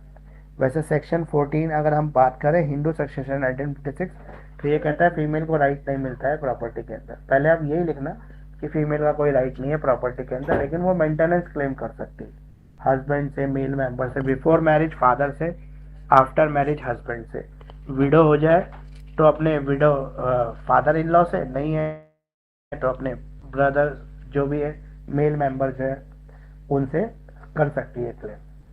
सातवां क्वेश्चन जो है, if Hindu marriage is a sacrament और ओनली अ सिविल कॉन्ट्रैक्ट। तो सैक्रामेंट या सिविल कॉन्ट्रैक्ट तो है नहीं हमारी मैरिज। डिस्कस करना है केस लॉ, तो कोई भी केस लॉ अगर आपको पता हो तो लिख देना। Who can claim the maintenance under the Hindu adoption and maintenance act. Hindu adoption maintenance act में कौन क्लेम कर सकता है मेंटेनेंस को और उसके ग्राउंड क्या है। तो यहाँ पे हस्बैंड भी कर सकता है, वाइफ भी कर सकती है, ध्यान रखना। लेकिन हमने जो पढ़े हैं वो वाइफ के ही पढ़े हैं, क्योंकि नॉर्मल कंडीशन में वाइफ ही क्लेम करती है, इसलिए वाइफ के बता दिए मैंने आपको। अब किस किस कंडीशन में वाइफ के ग्राउंड्स क्या क्या है। जब हस्बैंड क्रुएलिटी प्रैक्टिस कर रहा हो, एडल्ट्री प्रैक्टिस कर रहा हो, डिसर्शन कर रहा हो, ठीक है, ये सब ग्राउंड है। इसके अलावा और भी ग्राउंड है जिसपे वाइफ मांग सकती है। जब वो क्यूक्यूबाइन यानी कि मिस्ट्रेस को घर ले आए, रखेल को घर पे ला के बीवी के साथ रखने की कोशिश कर रहा हो, तब वो मेंटेनेंस की डिमांड कर सकती है। इसके अलावा वनरेबल डिसीजेज, ट्रांसमिटेड डिसीजेज हो जाए हस्बैंड को, तो भी क्लेम कर सकते हैं। Question number 9, what are rules under of the succession of the property of the female Hindu dying in state according to the Hindu Succession Act। अब ये वो वाला क्वेश्चन है जो class 1 heir, class 2 heir, class 3 heir वाला है। जब एक हिंदू विधवा बिना वसीयत के मर जाती है तो उसकी प्रॉपर्टी किसको डिस्ट्रीब्यूट होती है। तो सबसे पहले क्लास 1 हायर, फिर क्लास 2 हायर, फिर क्लास 3 हायर, फिर कॉग्नेट, एग्नेट, ये सब इसका बंटवारा है प्रॉपर्टी का। फिर question number 10, name the classes of guardian defined in the Hindu minority and guardianship act. तो हिंदू माइनॉरिटी में गार्जियन कौन कौन से है। तो जैसे मैंने अभी लास्ट क्वेश्चन आपका नेचुरल गार्जियन, टेस्टिमेटरी गार्जियन, ठीक है, एडहॉक गार्जियन, डिफेक्टो गार्जियन, ये सब गार्जियन अभी कराया है ना, ये सारे गार्जियन आपको इसमें लिखने पड़ेंगे। ये याद करके जाना, इंपॉर्टेंट क्वेश्चन है, गार्जियन का आ जाता है। देखो आपके पास यहाँ पे कितने एक्ट हैं। पहला हिंदू मैरिज एक्ट, 1956। दूसरा एडॉप्शन एंड मेंटेनेंस एक्ट। और तीसरा कौन सा था? ये माइनर गार्जियनशिप एक्ट कौन सा था? Guardianship act. ये आपके टोटल 4 एक्ट हैं। तो चारों एक्टों में से एक क्वेश्चन तो आपको करके जाना ही है। जुडिशियल ग्राउंड जो है आपके सेपरेशन के, वो कर लेना। वाइफ के पास तलाक लेने के कौन कौन से ग्राउंड है। मेंटेनेंस वाला जरूर कर लेना, वाइफ का मेंटेनेंस ले सकती है। ठीक है, ये तो 2 क्वेश्चन तो ये हो गए। और एक हिंदू मैरिज कब एक मतलब वैलिड मैरिज बन जाती है, उसमें कौन कौन से रिचुअल वगैरह परफॉर्म होते हैं। ये एक मैडम वो जो गार्जियन वाला क्वेश्चन है, एडॉप्शन और मेंटेनेंस एक्ट वाला जो है, उसमें सेक्शन 7, 8 और 9, जिसमें फीमेल कब अडॉप्ट कर सकती है, मेल किस किस कंडीशन में अडॉप्ट कर सकता है, और कब वो अडॉप्शन में दे सकता है बच्चा, सेक्शन 9। ये तीनों कर लेना। ठीक है, ये एक ही में आ जाएगा। और फिर आ जाएगा आपका नेचुरल गार्जियन। ये जो टाइप्स ऑफ गार्जियन है, कितने तरह के गार्जियन है, ये आ जाएगा। अब अगला क्वेश्चन है, under what can Hindu claim a maintenance and separate residence from her husband. Maintenance वाले दोनों क्वेश्चन देखो इसमें आ गए। एक ये आ गया कि कब एक हिंदू जो है, हिंदू वाइफ जो है, वो मेंटेनेंस क्लेम कर सकती है और अलग घर की मांग कर सकती है अपने हस्बैंड से। जब हस्बैंड क्रुएलिटी प्रैक्टिस कर रहा हो, जब हस्बैंड एडल्टरी प्रैक्टिस कर रहा हो, जब डिसर्शन हो जाए, वाइफ को अलग रहने के लिए मजबूर कर दे हस्बैंड, तब वो सेपरेट रेजिडेंस की मांग कर सकते हैं। इवन जो अगर ट्रांसमिटेड डिसीज हो जाए हस्बैंड को, कोई छूत का रोग हो जाए जो छूने के साथ रहने से फैल सकता है, तब भी वो अलग रह के मेंटेनेंस की मांग कर सकती है। What are the sources of Hindu law. Hindu law के क्या सोर्सेज हैं? तो ये जो हमने किया था, श्रुति, स्मृति, ये सब, डाइजेस्ट, ये सब हमने किया था वो। अब who are the class 1 heir. Class 1 heir में कौन कौन आते हैं, तो सारे नाम लिखने पड़ेंगे जितने भी क्लास 1 के नाम है। और how do they inherit property, property की कैसे इनहेरिट करते हैं। तो क्लास 1 हायर में सबसे पहले जैसे राइट होता है हस्बैंड के केस में वाइफ, वाइफ के केस में हस्बैंड, फिर उसके बाद सन डॉटर, ऐसे सब बढ़ता चला जाता है ना, आगे आगे बढ़ता है। पहले हस्बैंड के पूरे रिलेशंस को पूरा करता है, फिर वाइफ की तरफ चला जाता है, वाइफ के माँ बाप, वाइफ के भाई, वाइफ की बहनें, इस तरह से अलग अलग चलता है। तो ये सब आपको लिखना पड़ेगा इसके अंदर। तो अगर मान लो यही पेपर आपको एग्जाम में आ जाता है तो सेक्शन ए तो आप पूरा ही करेंगे अटेम्प्ट। सेक्शन बी में पहला क्वेश्चन राइट टू प्रॉपर्टी है, तो ये आप कर लेंगे अटेम्प्ट। और फिर आपका जो क्वेश्चन नंबर 7 है, हिंदू मैरिज सेक्रामेंट है या सिविल कॉन्ट्रैक्ट है, ये कर लेंगे।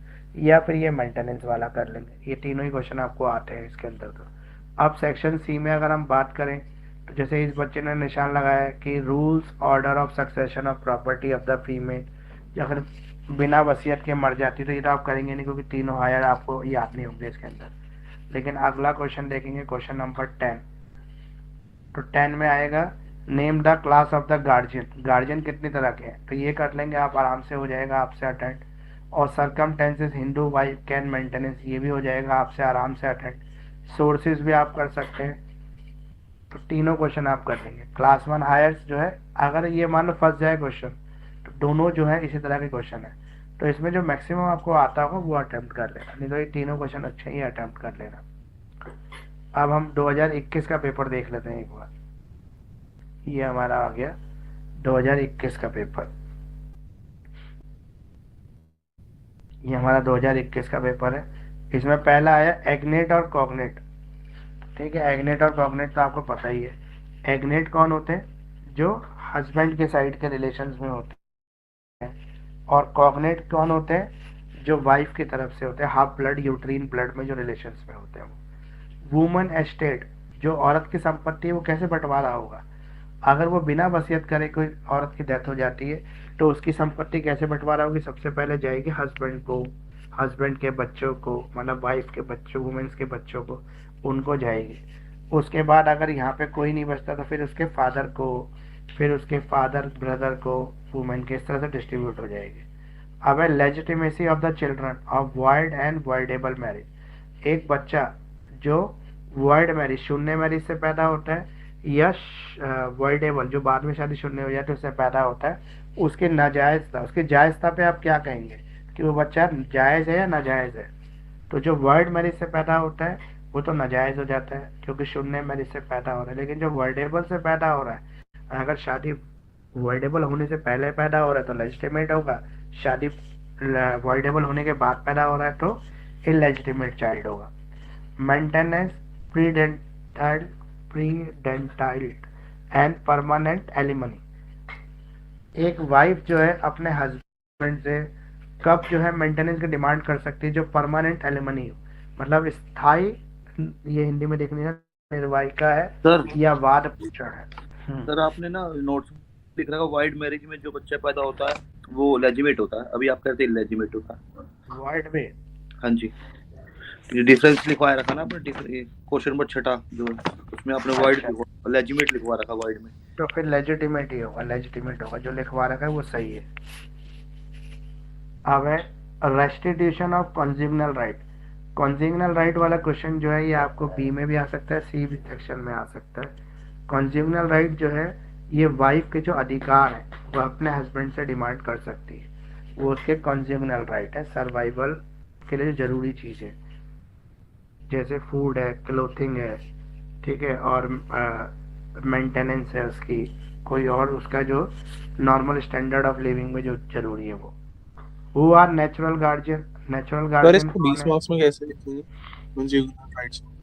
इसमें मेंटेनेंस को जोड़ देना ना, वैसे आप इसका आंसर वहां देख लेना, यूनिट 5 के असाइनमेंट में है consumer right. Who are natural guardian, natural guardian कौन है, उनकी पावर क्या है, तो ये आप बता देना नेचुरल गार्जियन कौन है। बायोलॉजिकल पेरेंट्स जो होते हैं वो नेचुरल गार्जियन होते हैं। Which person are capable to give a child in adoption, कौन व्यक्ति जो है वो कैपेबल है एक बच्चे को गोद देने के लिए, तो सेक्शन 9 में जो कंडीशंस लिखी हुई हैं वो कंडीशंस आप इसके अंदर लिखना। ये हो गया 6, 7, 8। Define the custom as a source of Hindu law, custom को हिंदू लॉ का सोर्स कैसे कह सकते हैं, इसके एसेंशियल एट्रीब्यूट्स क्या है, उसको इलिस्ट्रेशन के साथ समझाना है, मतलब कुछ इलिस्ट्रेशन देनी है इसको, ठीक है। ये हो गए सेक्शन बी के 3 क्वेश्चन। अब आ गया section C. Who are class 1 heirs under the Hindu succession है, क्लास 1 हायर्स कौन है, यानी कि क्लास 1 हायर बार बार पूछ रहे हैं, तो क्लास 1 हायर के एटलीस्ट सारे नाम याद कर लेना, कोशिश करना, तो रिलेट करोगे तो अपने आप ही याद हो जाएगा। क्लास 1 हायर, फिर क्लास 2 हायर्स के भी सारे नाम याद कर लेना, क्लास 1 और 2 के तो कर ही लेना, ये कई बार पूछ भी रहा है बार बार। How do they inherit property, ये प्रॉपर्टी को कैसे इनहेरिट करते हैं, क्लास 1 हायर। डिस्कस करना है liability of Hindu to maintain his minor children, एक हिंदू की क्या लाइबिलिटी है अपने माइनर चिल्ड्रन को और एज्ड और इन्फॉर्म पेरेंट्स को, ये मैंने अभी असाइनमेंट में आपको कवर कर ही दी है कि कैसे एक हिंदू जो है अपने बूढ़े माँ बाप और अपने छोटे बच्चों की देखभाल करता है। When can a Hindu wife live separately, कब हिंदू वाइफ जो अलग रहकर भी डिमांड कर सकती है मेंटेनेंस की अपने हस्बैंड से, ये हमने पिछली बार भी पढ़ लिया, ये दोनों क्वेश्चन दोनों बार में क्वेश्चन रिपीट हो रहा है, तो ये भी कर लेना, अच्छा क्वेश्चन है। किस ग्राउंड पे हिंदू मैरिज जो है डिसॉल्व हो सकती है, by a degree of divorce, मतलब डाइवोर्स के जुडिशियल ग्राउंड क्या है, डिग्री बोला है तो जुडिशियल ग्राउंड हो गए, तो जुडिशियल ग्राउंड बता देना क्या है। Describe the various school of Hindu law, Hindu law के अलग अलग स्कूल कौन कौन से, तो इसमें मिताक्षरा और दया भागा, ये दोनों स्कूल को डिफाइन करना। और भी स्कूल हैं पर आप मिताक्षरा दया भागा को भी लिख दोगे तो चल जाएगा।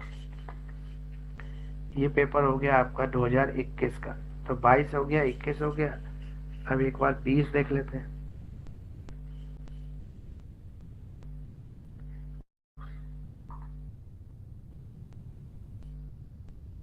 व्हाट इज मेंटेनेंस, मेंटेनेंस क्या है। डी जूरे गार्जियन कौन होते हैं, गार्जियन अल अल्डेटरम, ये अभी आया था ना, डी जूरे यानी कि विधिक संरक्षण जिसे कोर्ट अपॉइंट करती है, और ऐसे जिनको वसीयत के थ्रू अपॉइंट किया जाता है। व्हाट इज सप्तपदी, सप्तपदी मतलब 7 फेरे, 7 फेरे की क्या परंपरा है शादी में वो बताना है आपको। डिस्टिंग्विश बिटवीन मिताक्षरा दया भागा, मिताक्षरा दया भागा में क्या अंतर है, एक्सप्लेन करना है। टेस्टिमेटरी सक्सेशन, वसीयत के थ्रू जो सक्सेशन होता है, हिंदू सक्सेशन एक्ट 1956 में डिफाइन करना है आपको। ज़्यादा जो जोर देना ना वो Hindu guardianship act, Hindu succession act, इनके ऊपर देना, इनके ज़्यादा क्वेश्चन नहीं है, थोड़े थोड़े क्वेश्चन बनते हैं लेकिन अच्छे क्वेश्चन है, वही रिपीट होते रहते हैं बार बार। हिंदू मैरिज एक्ट में तो 4-5 तरह के क्वेश्चन बन जाते हैं, लेकिन इनके अंदर 2-3 तरह के क्वेश्चन है। Explain the remedy of restitution of conjugal right and its difference. तो रेस्टिट्यूशन ऑफ कंज्यूगनल राइट क्या होता है, यानी कि किस आधार पर जो दाम्पत्य अधिकार है उनकी पुनर्स्थापना के लिए उपचार किए जा सकते हैं, मतलब उसको बचाया जा सकता है, जुडिशियल सेपरेशन होने से रोका जा सकता है। तो रेस्टिट्यूशन ऑफ कंज्यूगनल राइट में यही है कि जो वाइफ है उसके पास क्या रेमेडी है, हस्बैंड के पास क्या रेमेडीज है। When can a widow daughter-in-law claim maintenance from her father-in-law? कब एक विधवा बहू जो है अपने ससुर से जो है अपना मेंटेनेंस मांग सकती है। Hindu law is not a lex loci but a law of status. अब ये जो लेक्स लॉ की वर्ड है इसका मतलब ये लोकल लॉ नहीं है, ये ऐसा लॉ नहीं है जो लोकली अप्लाई होता है, ये हर हिंदू के ऊपर अप्लाई होगा। मतलब कोई हिंदू अगर मान लो अमेरिका में रह रहा है उसके ऊपर भी हिंदू लॉ एप्लीकेबल होगा, क्योंकि हिंदू लॉ पर्सनल लॉ है, सभी हिंदुओं के ऊपर अप्लाई होता है चाहे वो कहीं भी रहते हैं।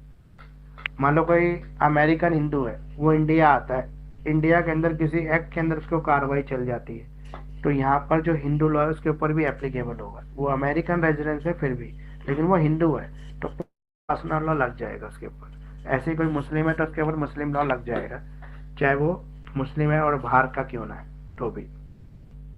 अब है question number 9, who are natural guardian. Natural guardian कौन होते हैं, Hindu minor in order of priority, priority के ऑर्डर में बताना है। तो पहले तो फादर मदर ही होते हैं नेचुरल गार्जियन, उसके बाद फादर के रिलेशंस में, उसके बाद मदर के रिलेशंस में नेचुरल गार्जियन आगे बढ़ते चले जाते हैं। Who is the natural guardian of an adopted child. एक गोद लिए हुए बच्चे का नेचुरल गार्जियन कौन है, तो उसके जो फादर, जैसे नेचुरल गार्जियन तो बायोलॉजिकल पेरेंट्स हो गए, लेकिन अडॉप्टेड पेरेंट जो है वो गोद लिए हुए बच्चे के नेचुरल गार्जियन होते हैं जो उसको अडॉप्ट ले रहे हैं। What are their powers, powers क्या है, जो नेचुरल गार्जियन की पावर्स है वही अडॉप्टेड पेरेंट्स की पावर्स है। Discuss the relevant law, relevant law को डिस्कस करना है। Name the different remedies under the Hindu marriage act. Hindu marriage act में डिफरेंट रेमेडीज क्या है जो डिसॉल्व करती है मैरिज को, जो शादी को डिसॉल्व करती है। State the ground on which either party may obtain divorce, discuss in brief. कौन से ऐसे ग्राउंड है जब दोनों पार्टी जो है डाइवोर्स ले सकते हैं, तो ये जुडिशियल ग्राउंड जो है, क्वेश्चन जो मैंने आपको लिखा हुआ है जुडिशियल ग्राउंड फॉर डाइवोर्स, वो आएगा इसके अंदर। Explain the requisite of a valid adoption. एक अडॉप्शन का वैलिड होता है। A Hindu widow want to adopt the son. एक हिंदू विधवा जो है बच्चे को अडॉप्ट करना चाहती है on the ground that her only son was renounce the world to become a sanyasi, कि उसका इकलौता बेटा जो है वो संसार को छोड़ के चला गया, सन्यासी बन गया। तो वैलिडिटी बताइए, क्या वो अडॉप्ट कर सकती है, तो ये वो अडॉप्ट कर सकती है, क्योंकि विधवा को तो किसी और की परमिशन की जरूरत नहीं है, उसको उसका तो कोई हस्बैंड नहीं है जिसको परमिशन, और बच्चे से परमिशन लेने का तो रूल है ही नहीं, हस्बैंड वाइफ की परमिशन चाहिए बस। अब है what marriage are the void marriage. तो कौन सी जो मैरिजेज होती हैं वो वर्ड मैरिज होती हैं, तो शून्य मैरिज बतानी है आपको इसके अंदर, और डिफरेंस करना है वर्ड और वर्डेबल मैरिज, और डिस्कस करना है legitimacy of children of void and voidable marriage. तो जो बच्चे पैदा होते हैं उनकी जायजता, नाजायज या जायजता कैसे नापी जाती है, वर्ड और वर्डेबल मैरिज के बेस पर। What are general provision. General provision क्या है सक्सेशन के, हिंदू सक्सेशन एक्ट में जो बताए गए वो। तो ये ऑलमोस्ट जो है सभी तरह के क्वेश्चंस आपके तो कवर है ही। इन असाइनमेंट को थोड़ा ध्यान से कर लोगे तो आपके सब तरह के क्वेश्चन कवर हो जाएंगे। 2019 तक ही वैसे पेपर करते हैं, क्योंकि 2019 के बाद जो है वो ओल्ड कोर्स है, यहाँ पे 2019 में ही सिलेबस चेंज हुआ था हमारा।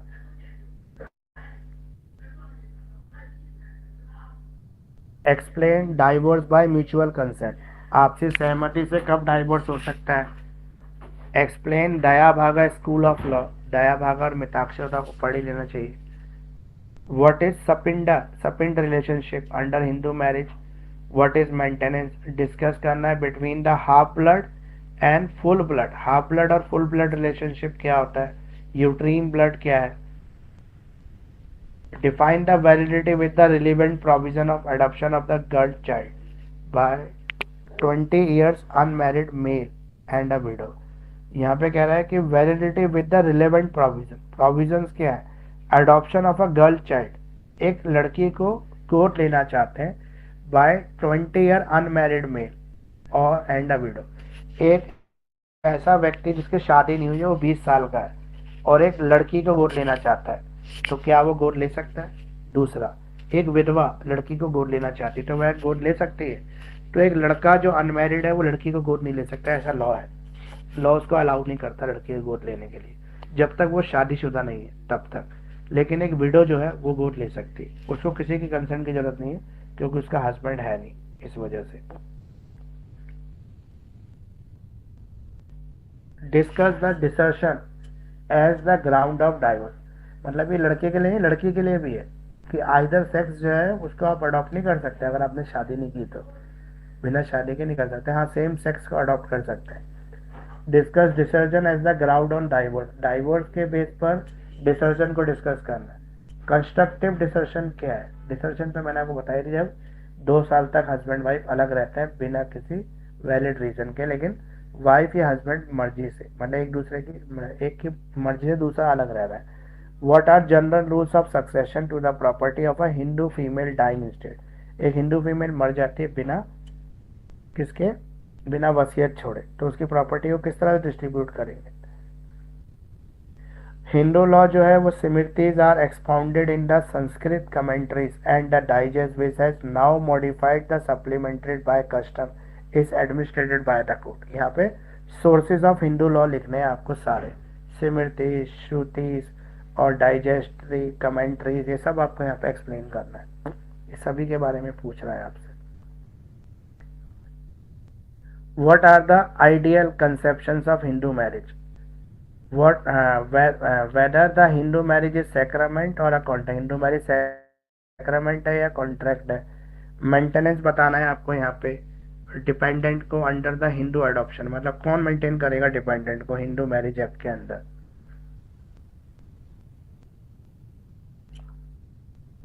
Name of the classes of the guardian define, कौन कौन से गार्जियन के बारे में बताया, जैसे नेचुरल गार्जियन है, टेस्टिमेटरी गार्जियन है, ये सब गार्जियन जो है आपको याद करने पड़ेंगे, एग्जाम में आता है ये क्वेश्चन।